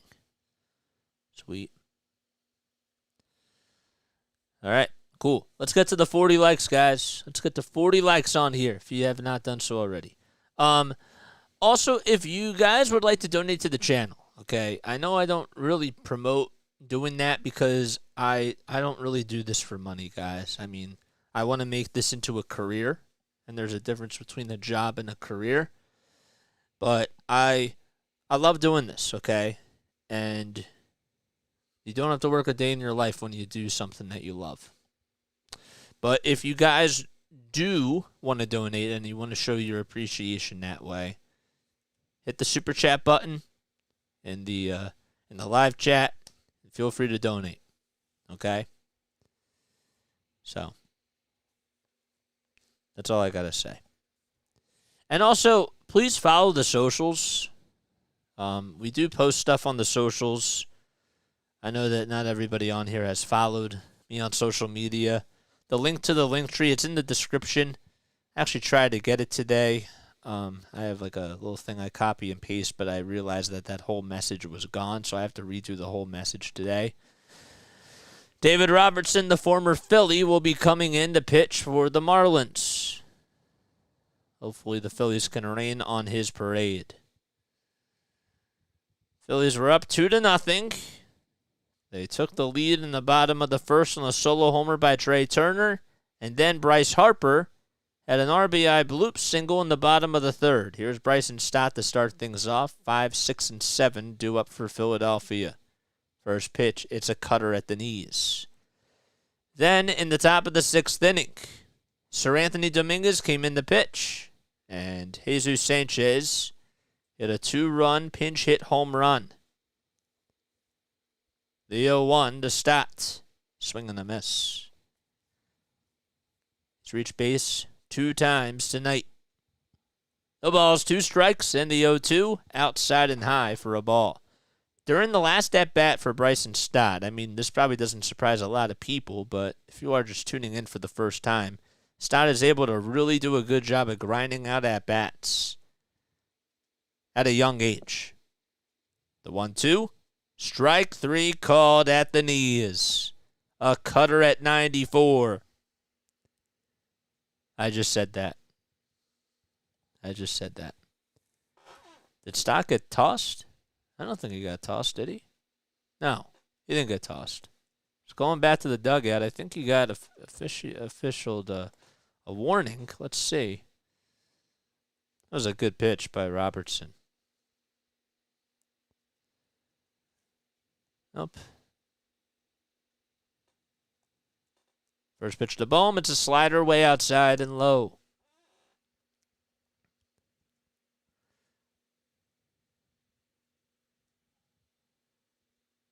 I don't know, and I'm not going to say it because I need confidence in that. The 1-0 pitch inside for ball 2. I'm curious, though, if you can fact check that for me. You know, we give facts on here, guys. Definitely let me know. I do trust you. The 2-0, way inside for ball 3.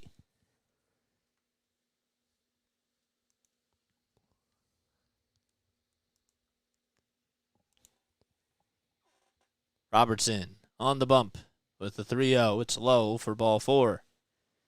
It's the first time tonight that Bohm has been able to reach base.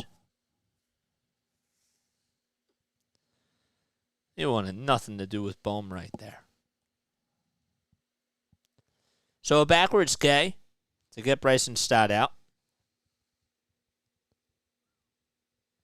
Video says Bryson Stott, 3,000 steals. Steals 3,000 of the season. Okay, I missed that. The graphics, yeah. Just check the video highlights. What video? Oh, okay. Okay. All right, cool.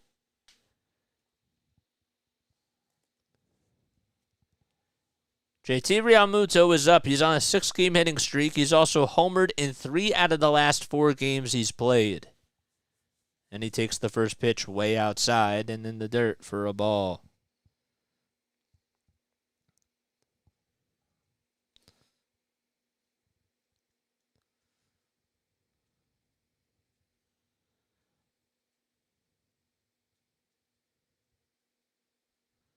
One ball, no strikes. And the 1-0 pitch popped up. Hit out towards the first base side in foul territory, and it is a foul ball. Just a foul ball. Gurriel cannot get over to it. 3,000 stolen bases total for all MLB this season. Okay, that makes a lot of sense.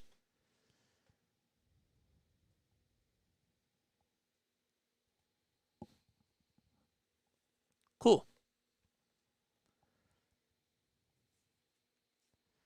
1 out in the bottom of the 6th. It's 1 ball, 1 strike to JT. The pitch, low and outside for ball 2. Just reached the 9 o'clock hour. I'm really stumbling on a lot of words today, guys. I'm so sorry about that. That's not cool. It's really not cool. Still a lot of baseball left to go. The 2-1 to JT. He takes a slider right at the knees. Oh, man.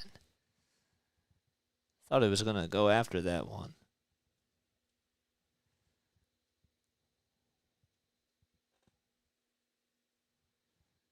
Because of the bigger bags, Larry. That's right.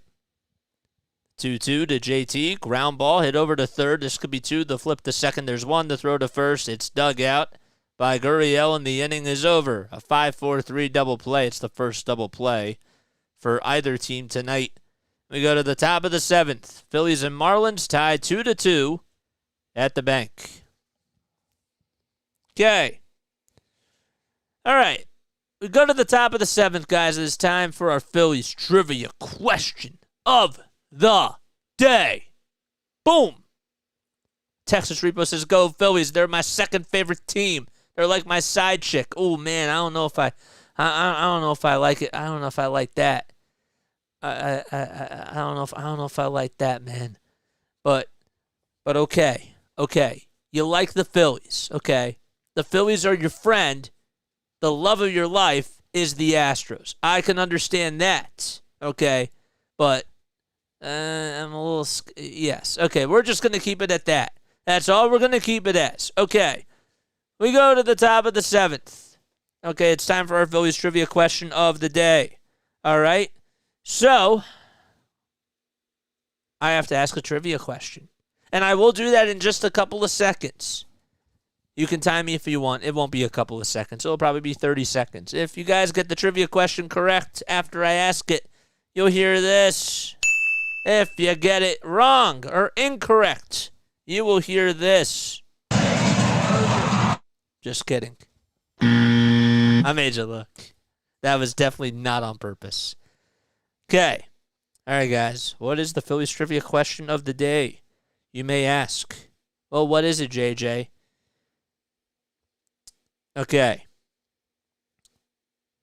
Where is it? I want to know which Phillies pitcher has won the most career games for the Phillies. And how many is the bonus question. Okay? That's the question. Which Phillies pitcher has won the most career games for the Phillies? And how many? Oh, we got a Rhino Parade on here. Rising Rhino in the house. What is up? Every time he comes on, we got to play that theme. Or we got to play that sound effect, guys. Sandra's here. Linda's here. The whole family's here. Okay. First pitch to Garrett Cooper. Not Garrett Cooper. Jacob Stallings. Oh, man, that's in there at the knees for a called strike. Stallings is 0 for 2 tonight with 2 groundouts. No balls, 1 strike. And the 0-1 fly ball hit out to left field. That's going back to the track, to the wall. It's gone. And the Marlins head out in front. The Phillies bullpen has given up 2 homers over their last 2 innings. And the Marlins play leapfrog with the Phillies and take a 3-2 lead. That is unbelievable. I am so shocked that they left Strom out there for another inning. Fastball down the middle, and Jacob Stallings, who was actually hitting the ball really well, was able to help the Marlins take the lead. And Luis Arias is coming up. First pitch, that's way upstairs for a ball. That was a laser. An absolute laser. The 1-0 pitch. Fastball at 93 miles per hour at the knees. And the count is 1-1. Arias is 0 for 3 with 2 groundouts and a strikeout. What is up, AAU Triton? The 1-1. It's fouled off towards the left field side. It goes out of play. Yeehaw.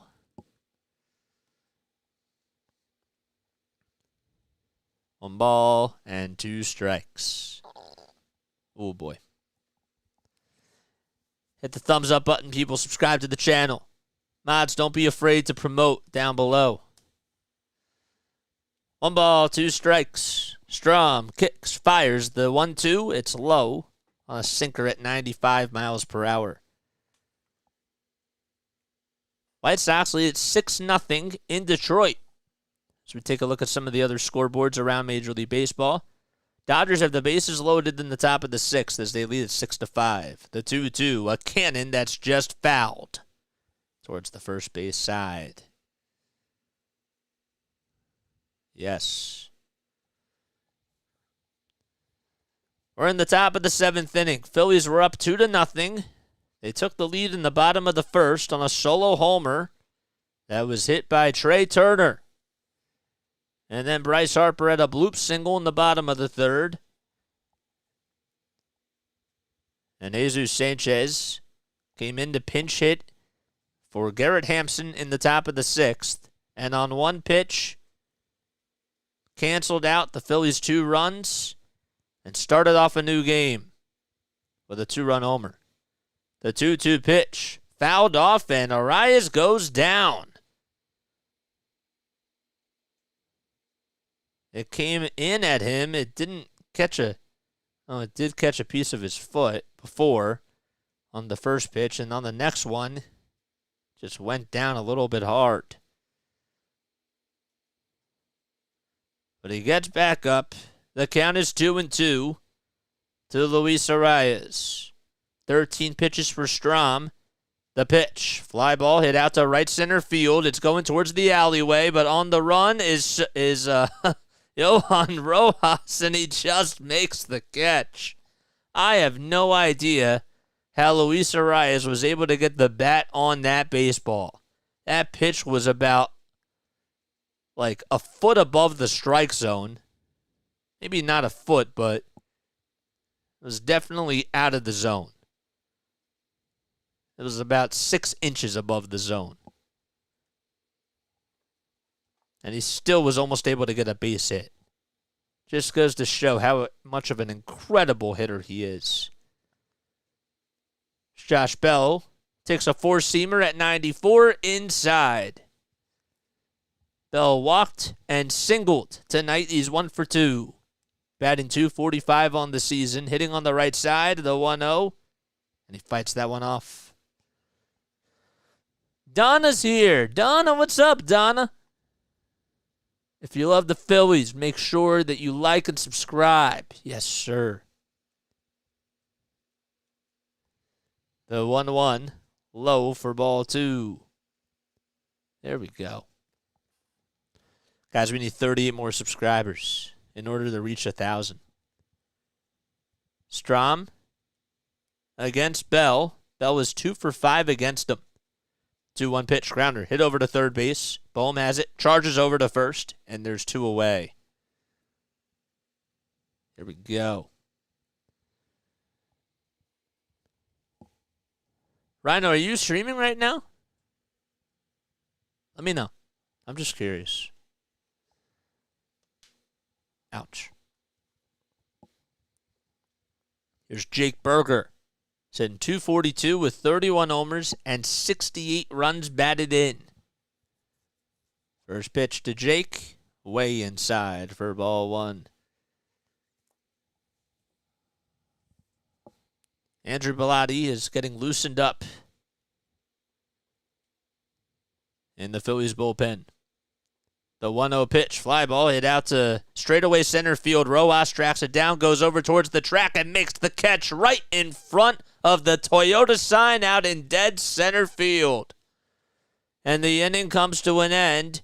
The Marlins do take the lead, though, on a solo homer by Jacob Stallings. And it's now stretch time at Citizens Bank Park. Phillies down 3-2. Okay. Fly out to center. Ground out to third. And a fly out to center again. Okay, guys, if you are new to the channel, hit the thumbs up button, subscribe. Algo people, do your thing. Jay Thompson is here, guys. Jay Thompson, what is up? Hello, Jay Thompson. Oh, man, thanks for coming on here, man. Sorry about your Cubs, but that's a whole nother story. All right, so I want to know the answer to the Phillies trivia question, okay? And that is this. Okay, this is the Phillies trivia question. So I would like to know which Phillies pitcher has won the most career games with the Phillies. And the bonus part is how many. So that is the question. I'll give you guys 10 seconds. No pressure. 5, 4, 3, 2, 1. And if you just subscribe to my channel, I saw that number go up by 1. Comment who you are down below, and I'll give you a proper introduction to the Play-by-Play with JJ family. Okay, so let's see. There it is. Okay. Carlson says Texas Repo. RPGB says Carlton. Donna says Carlton. Larry says Carlton, but says 315. Texas Repo says Carlton, yes. Trying to see if anybody... Okay, Andrew says Carlton with 241. And that is correct. 241 wins for Steve Carlton. And that is the answer to the Phillies trivia question tonight. Thank you so much for playing Phillies trivia. You get lots of love from JJ. All right, Steven Okert is going to go out there to face Brandon Marsh. Marsh is actually 2 for 2 lifetime against Okert. Will be a lefty on lefty here. First pitch. It's taken for a strike on a slider at 80 miles per hour. Al Bundy is here. What is up, Al Bundy? Thanks for coming on, man. Just saying hi, nothing more. Well, you're always welcome to come on here and say hi. The 0-1. It's taken for a called strike at the knees. Jay says Bunning. Nope. My dad asked if it was Robin Roberts. Nope. The ball's 2 strikes. And the 0-2 off the plate. It was about a foot off the plate. A slider at 83. Phillies had a 2-0 lead. They had a solo homer from Trey Turner back in the bottom of the first. And then had a bloop single by Bryce Harper in the bottom of the third. The 1-2 pitch by Okert. It's outside and low. Then the Marlins would tie it back on a 2-run pinch hit home run by Jesus Sanchez off of Seranthony Dominguez. That was back in the top of the 6th. And in the top half of this inning, Jacob Stallings hit a solo homer off of Matt Strahm. The 2-2 to Marsh. Fouled off. And again, this is what you like to see from guys like Marsh and Stott. You know, they have 2 strikes on them. They're behind in the count 0-2.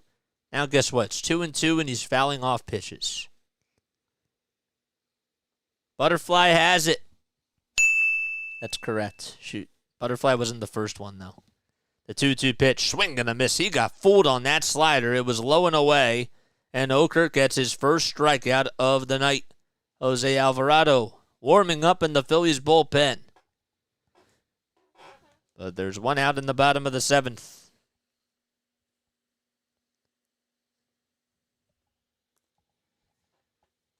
Phillies will play tomorrow night at 6:05 p.m. Eastern Time. And they'll be playing on Sunday afternoon at 1:35 or at 1:05. First pitch to Rojas. It's bunted foul. We will not be doing Sunday afternoon's game. We will be doing the Patriots game. Patriots, they just happen to play the Eagles. It's really funny. The ball is 1 strike. And the 0-1, it hits Rojas. Oh, man, it hit him right, I believe, right above the belt. That's one way to get a base runner on. It's going with two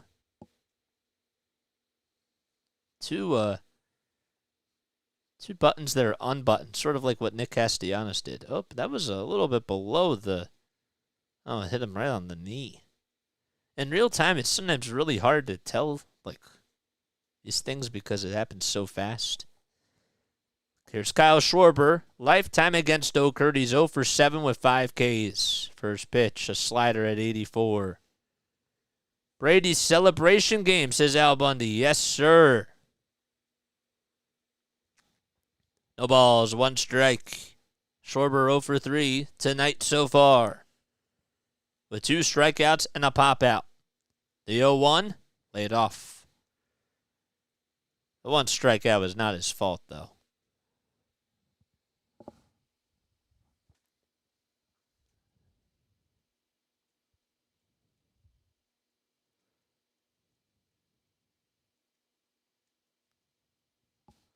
1 ball, 1 strike to Kyle Schwarber. And the pitch by Okert. It's low once again. And that makes the count now 2-1. Boy, you'd like to see Schwarber get some type of a hit here. Defense playing him at a pretty normal depth. Not too deep, though. But it's a no doubles defense. The 2-1 pitch. Line drive over the head of Jake Burger into left field. And that puts runners at first and second, and that's Kyle Schwarber's first hit of the night and his first career hit off of Steven Okert. Wow. He kept his head down, went the opposite way, and that's what you want to see out of your leadoff hitter. That's how you make a statement. And Trey Turner is coming up. Perfect situation for him.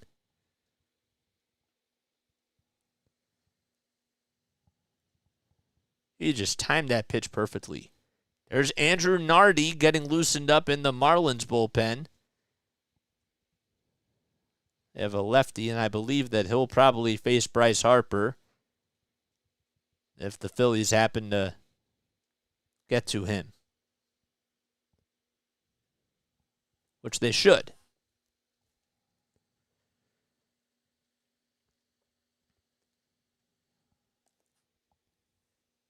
Thanks, Al Bundy, for coming on here, man.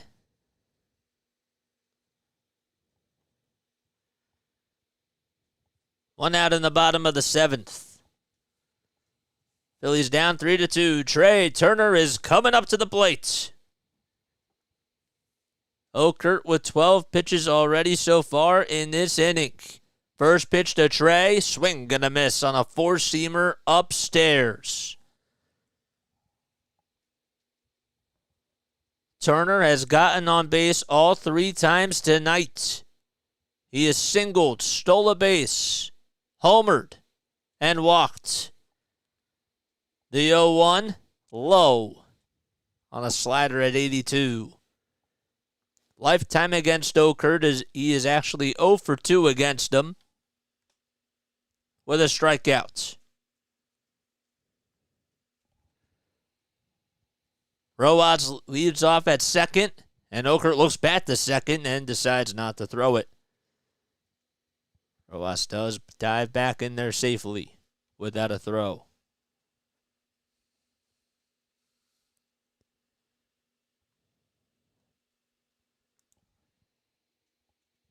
The 1-1.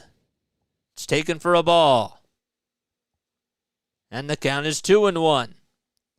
Okert has a 3.48 earned run average. He's 32 years old from Riverside, California. Hitters count here. The 2-1 pitch. Swing and a miss. Oh, man, that slider was inside and low. Lots of movement, though, on that backdoor slider. Just came running in towards Trey. Rojas leads off at second. Schwarber leads off at first. The 2-2 to Trey. Fly ball out to the right field side. It's fouled, though.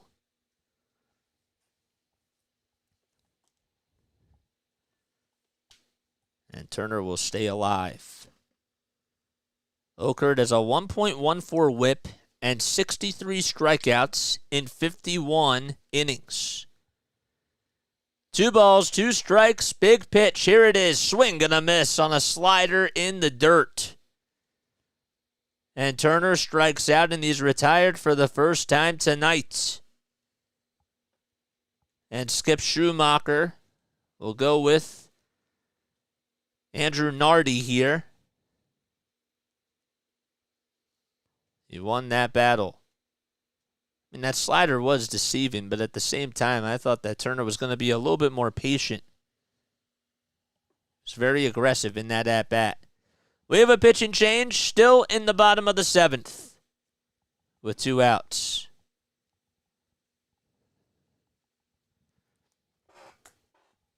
All right, cool. Hello, guys. Hello, each and every one of you. Let's take a sip of water because we definitely need that.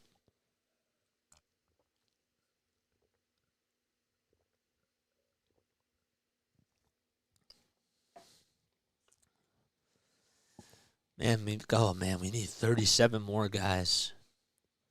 Bro, what if we get there by Sunday? What if this game happens to go into extra innings and we get there by Sunday? Mods, if we get more and more people on here, you know what to do. Promote. You got to stay hydrated. Yes. Remind people to subscribe to the channel.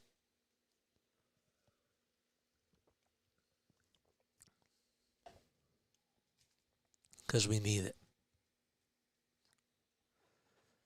Stay hydrated, says Beautiful Butterfly. Wait, hold up. Butterfly. Wait. You're from Rising Rhinos stream, right?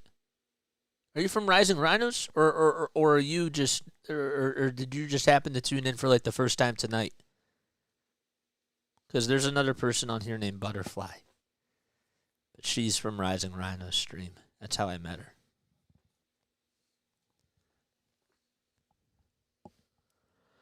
Ugh. I'm just curious.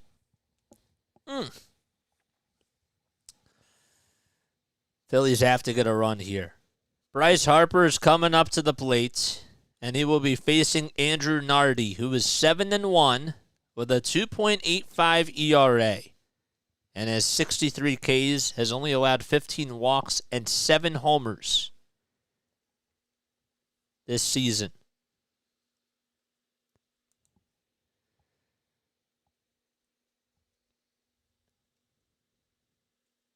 That's in 47.1 innings of work as well, oh, by the way. He's 25 years old. He was listed as day-to-day, but he's in the pitch right now. First pitch to Bryce. Low and outside, a slider at 82. Harper's 0 for 1 lifetime against Nardi with a strikeout and a walk. There's the Philly fanatic just behind the Phillies dugout, sitting next to a couple of fans. The 1-0 pitch. Outside.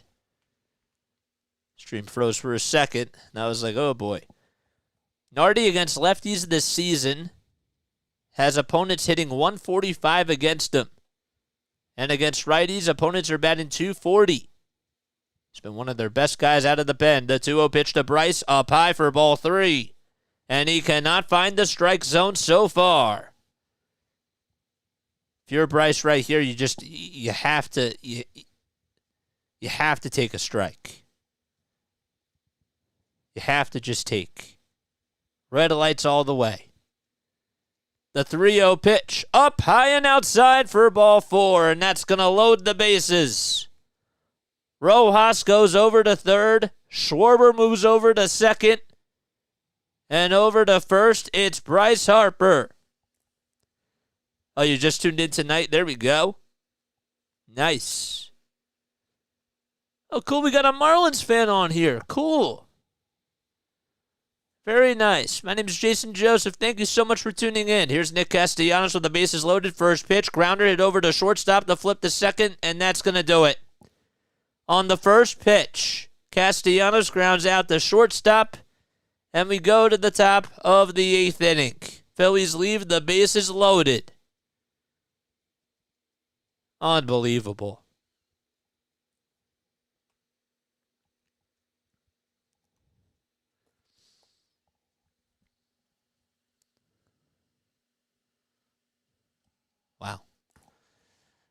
Wow, that's crazy. Arlen, thanks for coming on here. Marlins have won as many World Series as the Phillies. Go Marlins. Oh man. Look, we try to give facts on both sides, for both teams. Even though we do a lot of Phillies games on here, doesn't mean that we don't show respect for other teams. You know what I'm saying? Let's take a look at the Major League scoreboard, guys. Cardinals lead at 9-4 in the bottom of the 8th inning against the Cincinnati Reds. So that's good news for the Phillies and for the Marlins. Dodgers up 8-5 against the Nationals. Phillies down 3-2, of course, as they just left the bases loaded in the bottom of the 7th. Brewers lead at 3-2 in New York. Yankees are 70-70 on the season. And the Blue Jays are winning 4-2 against the Kansas City Royals. Orioles have a 6-2 lead at Fenway Park against the Red Sox. The Braves just continue to show their offensive firepower. They lead at 8-2 against the Pittsburgh Pirates. Oh no! I wasn't pointing at you or anything. I wasn't, taking a shot at I wasn't taking a shot at you or anything. I'm just saying that it doesn't matter who comes on here. I really do try to, keep it fair for both sides, because I know some people that are on here that only do a one-sided cast, that only just give information about their team and whatever. I don't like that. That's all I'm saying. Rangers and A's are tied 2-2 in the top of the 4th inning. Mets and Twins tied 2-2, and the Padres lead at 5-1 against the Houston Astros. Here's Andrew Bellotti, who comes in for the Phillies. He has a 4.91 ERA. This is outing number 26 for him. He is 1-0 on the season.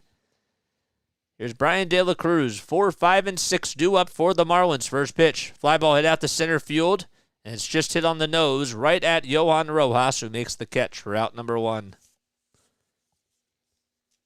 And De La Cruz has been starting to hit the ball really well. He had 2 straight at-bats where he got on with a single, and even though he struck out in his first at-bat, you just tell that he's just been in a really big rhythm. Here's Yuli Gurriel, who has hit the ball twice really sharply, but he's 0 for 3 tonight. First pitch he sees is fouled back towards the screen.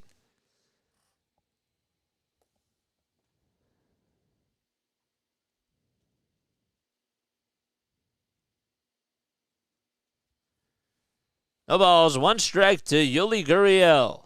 And the pitch outside at 94. Gurriel won a Gold Glove back in 2021. Played with the Astros from 2016 to 2022. And he's 39 years old. The 1-1 pitch, swing and a miss. It was inside, and Bellotti got him to chase. 4 pitches for Bellotti so far in this 8th inning. Nobody on, 1 out. Phillies down 3-2 against the Fish. The 1-2 pitch. It was up high and inside, but Gurriel did not go, and I thought maybe they may check that they might have checked it, but they did not appeal. But also when a ball is coming at you, you do have to be really defensive, so. Count is 2-2. Bellotti, glove, right above the letters. Kicks, fires the pitch. Fouled off again. 1 second was left on that pitch clock. And boy, you are playing with fire if that happens.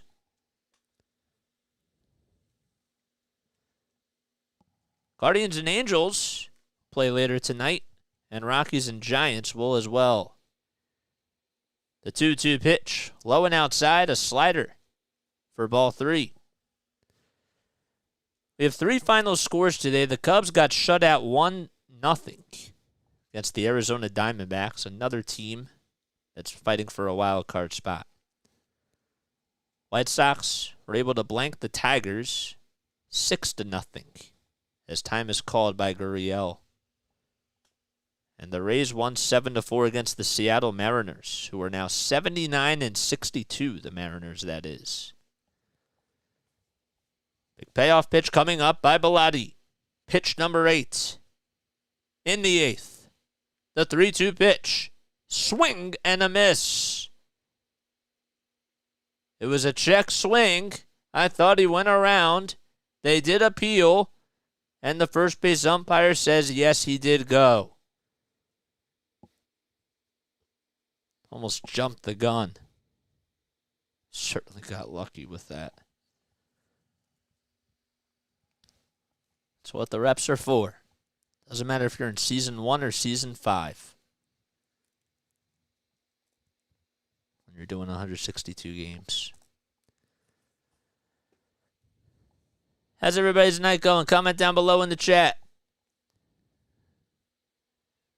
Jesus Sanchez, who came on the pinch hit for Garrett Hampson and hit a 2-run homer his last time up, takes a slider low and inside. That was his 13th homer of the season with 49 RBI. 2 outs. The count is 1-0. The pitch off the plate.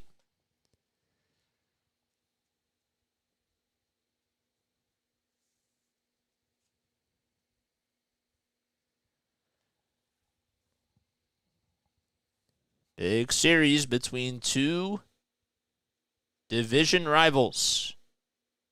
The 2-0 pitch at the knees for a called strike, taken all the way. I don't know if you guys are into tennis, but have you guys been watching what Coco Gauff has been able to do?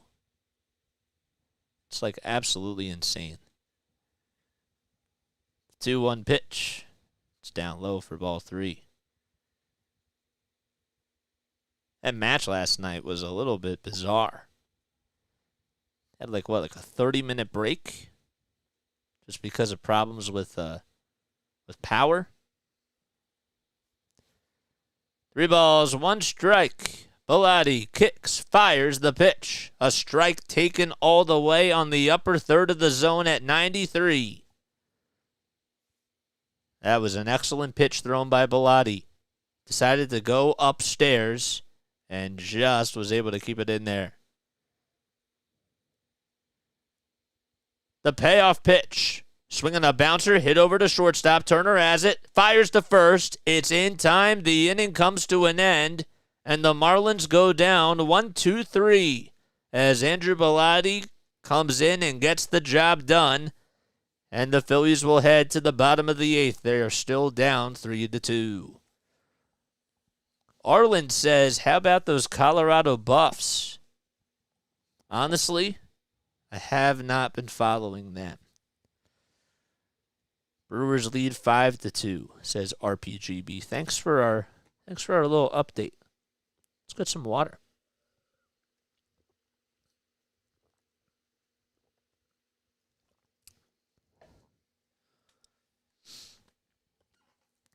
Dodgers just went into a rain delay.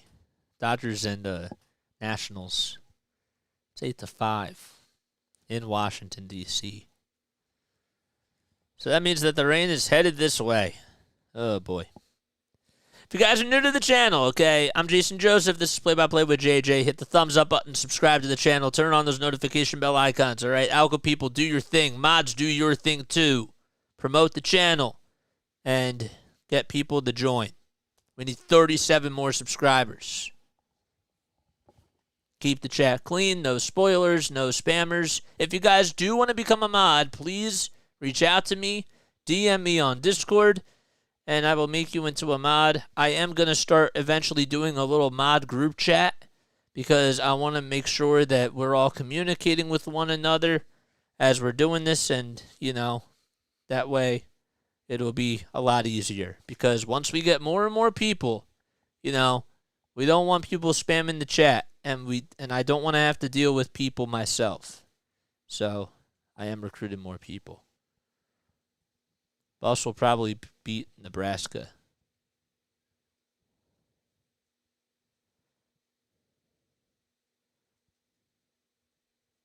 College football? Oh, yes. Here's Bryson Stas. We start off the bottom of the 8th. First pitch, that's on the outside corner for a called strike. Andrew Nardi is still out there on the mound. Stott is 0 for 3 lifetime against Nardi with a strikeout. No balls, 1 strike, and the 0-1 swing and a miss on a fastball at 95 miles per hour.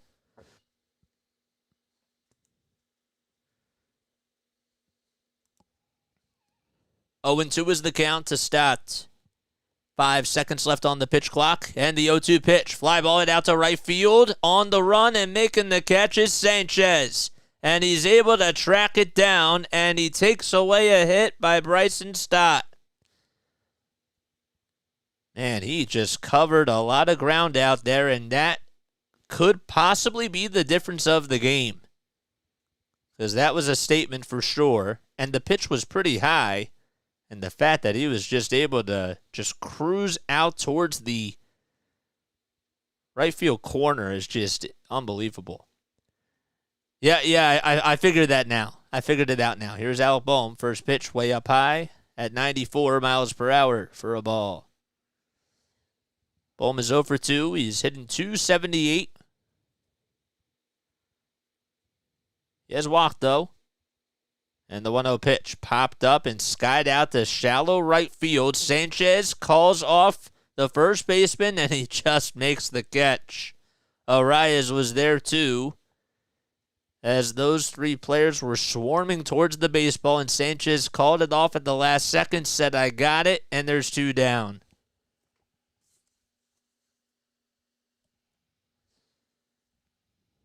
Gurriel had the duck at the very last second.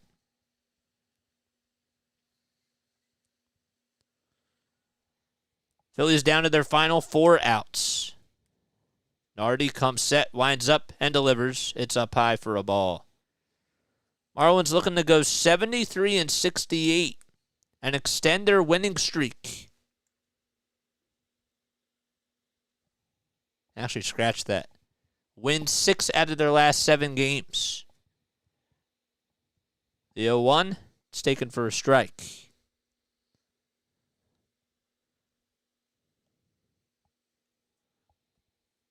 1 ball, 1 strike to Realmuto, and the next pitch, that's fouled off. JT has homered in 3 out of the last 4 games that he has played in for the Phillies.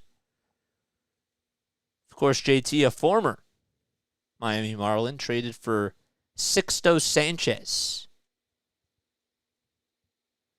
The 1-2, up high for ball 2. I haven't really been keeping up with Sixto Sanchez. How has he been doing?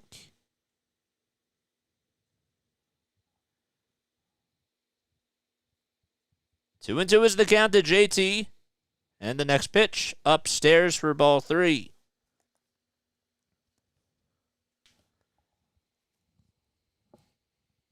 Nardi with 15 pitches.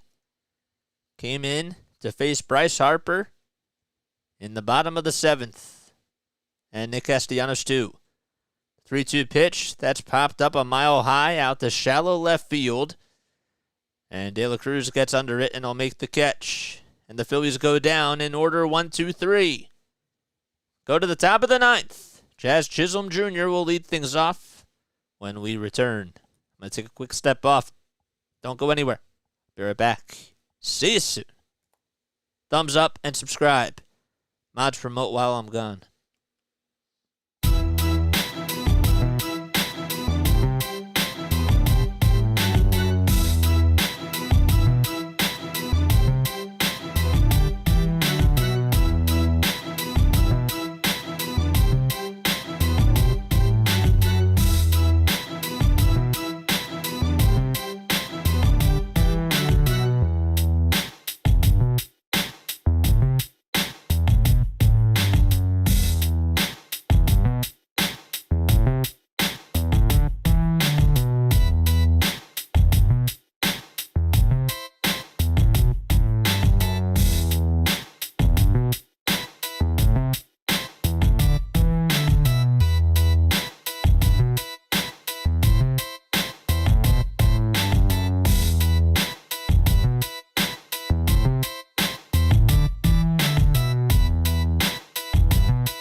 There we go.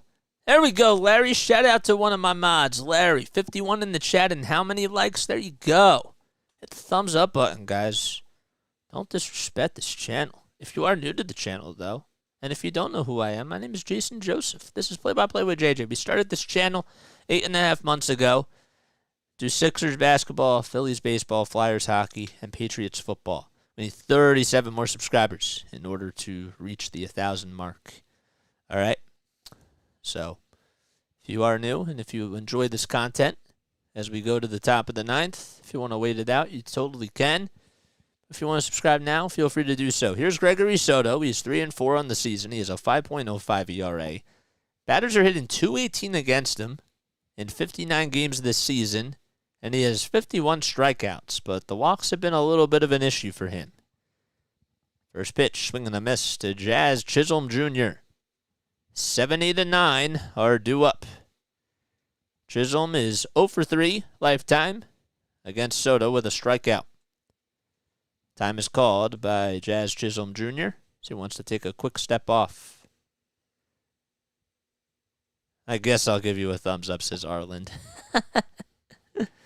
No balls, 1 strike. And the 0-1, a fastball at 98 miles per hour. That's outside. And that makes the count now 1-1. The Fish lead it 3-2 against the Phils. The 1-1 offering, a called strike on the outside corner at 86 miles per hour.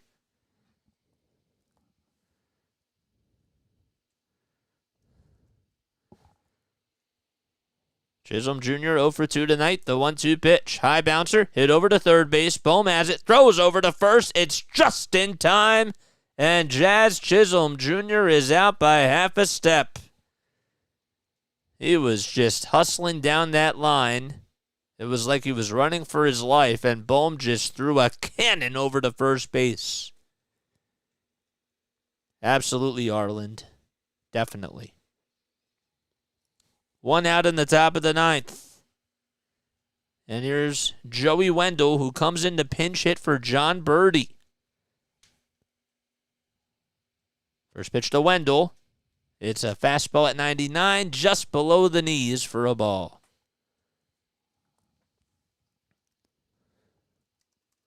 Wendell, a former Tampa Bay Ray, takes that strike, a high strike, at 98. Made his MLB debut on August 31st of 2016 with the Oakland A's. Played with the A's from 16 to 17. The Rays from 18 to 21. And the 1-1, swing and a miss. Or foul back, excuse me. And he's played with the Marlins since 2022. Just a one-time All-Star. The 1-2 pitch, foul ball.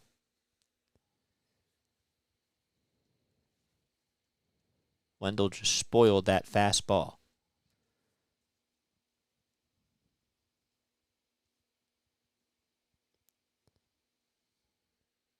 One ball, 2 strikes. And the next pitch, grounder pulled over towards the first base side. Stott has it, throws over to first, and Wendell is retired. So back-to-back roundouts. And here's Jacob Stallings, who gave the Marlins the lead on a solo homer in the top of the 7th inning.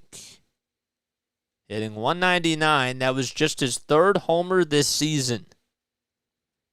But it was a big one. First pitch, swing and a miss on a slider at 87 miles per hour.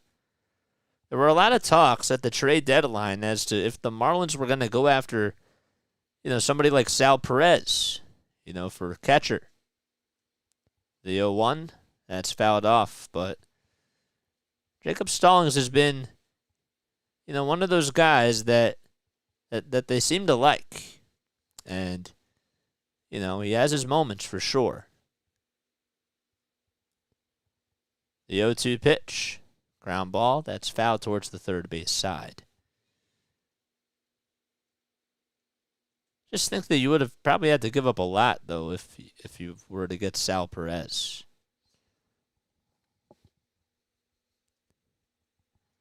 No balls, 2 strikes to Jacob Stallings. Gregory Soto, acquired by the Phillies during the offseason by the Tigers. The 0-2 pitch, swing and a miss. A fastball outside, and Stallings chased right after it. And we go to the bottom of the 9th. Last chance for Philadelphia, 8-9-1 or due up. And most likely A.J. Pook is coming out there.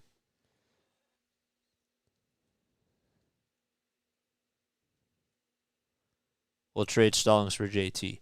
Arland, it's A.J. Puck, isn't it? Did I really just make myself sound so stupid? Oh my gosh. Oh boy. Anyhow. Why do I always get this mixed up? Puck or Pook? I would never, ever do that in a broadcast. Guys, if you're new to the channel, subscribe. Turn on those notification bell icons. If you'd like to donate to the channel, if you want to give back, please feel free to do so. Leave a super chat down below. Anything is much appreciated, man. I'm a broadcaster from South Jersey. Call games for the Wilmington Blue Rocks and for the Delaware Blue Coats. Blue Rocks, high affiliate of the Washington Nationals. Blue Coats, NBA G League affiliate of the Philadelphia 76ers. And I'm taking a bet on myself, guys. That's why we're coming on here almost every single day doing Phillies baseball. And we're going to be doing Patriots football. We've done a lot of Sixers basketball. We're on here to get reps and to put ourselves in a good position to succeed. But we're having fun. And we're making this interactive because this is how broadcasting will be like this in probably about 2 years or so. This is what I'm going to predict. Because the personal interaction is really awesome. Be cool if I get to do this at the actual game. But it's the best thing in the world, guys.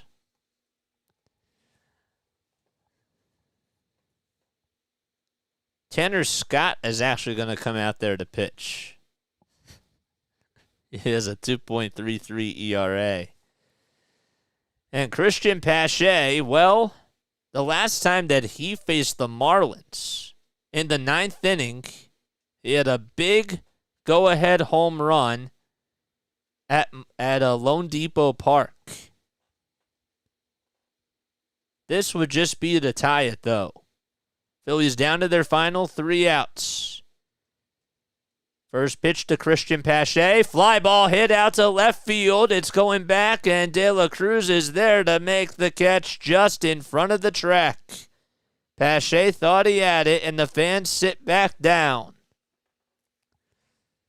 And he is retired on 1 pitch. If you just subscribe to my channel, comment who you are down below, and I will give you a shout out. And now Johan Rojas is coming up. First pitch to Rojas. He takes it inside for ball 1.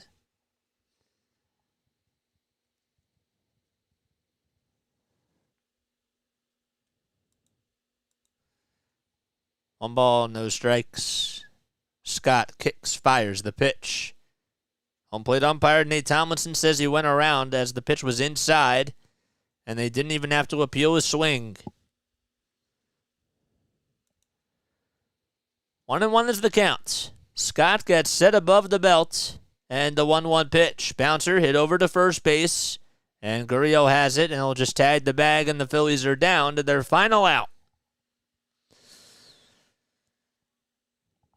Just tried to tap it over the opposite way. His timing was definitely off, and that's going to leave things up to Kyle Schwarber.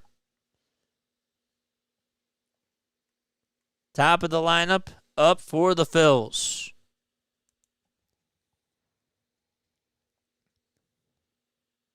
Scott is 29 years old, has 5 saves on the season. First pitch to Schwarber, it's 100 miles per hour, taken for a strike. He's 1 for 2 lifetime against Tanner Scott with an RBI and 2 walks. No balls, 1 strike. Scott kicks, fires the pitch, swinging a foul ball, and now the Phillies are down to their final strike. Schwarber tonight is 1 for 4. He singled in the 7th. No balls, 2 strikes. Phillies down to their final strike. And the pitch to Schwarber, low and outside for ball 1. Takes a slider all the way. Trey Turner does wait in the on-deck circle. He's hoping to get an opportunity here. The leadoff man is up. 1 ball, 2 strikes, and the 1-2 to Schwarber. He holds the trigger. Check swing, did he go? They say no. And it definitely looked like Kyle Schwarber held it regardless. Pitch was in the dirt. So that makes the count now 2-2. Infield playing back. Outfield playing at a normal. No doubles defense. The 2-2 to Schwarber. Swing and a miss, and that's the ball game. On a fastball right down Broad Street, in the Phillies, they lose the first game of this series against the Miami Marlins by a final score of 3-2. Phillies are still 2 games above the Cubs, and the Marlins are now half a game behind the Arizona Diamondbacks for that 3rd wild card spot.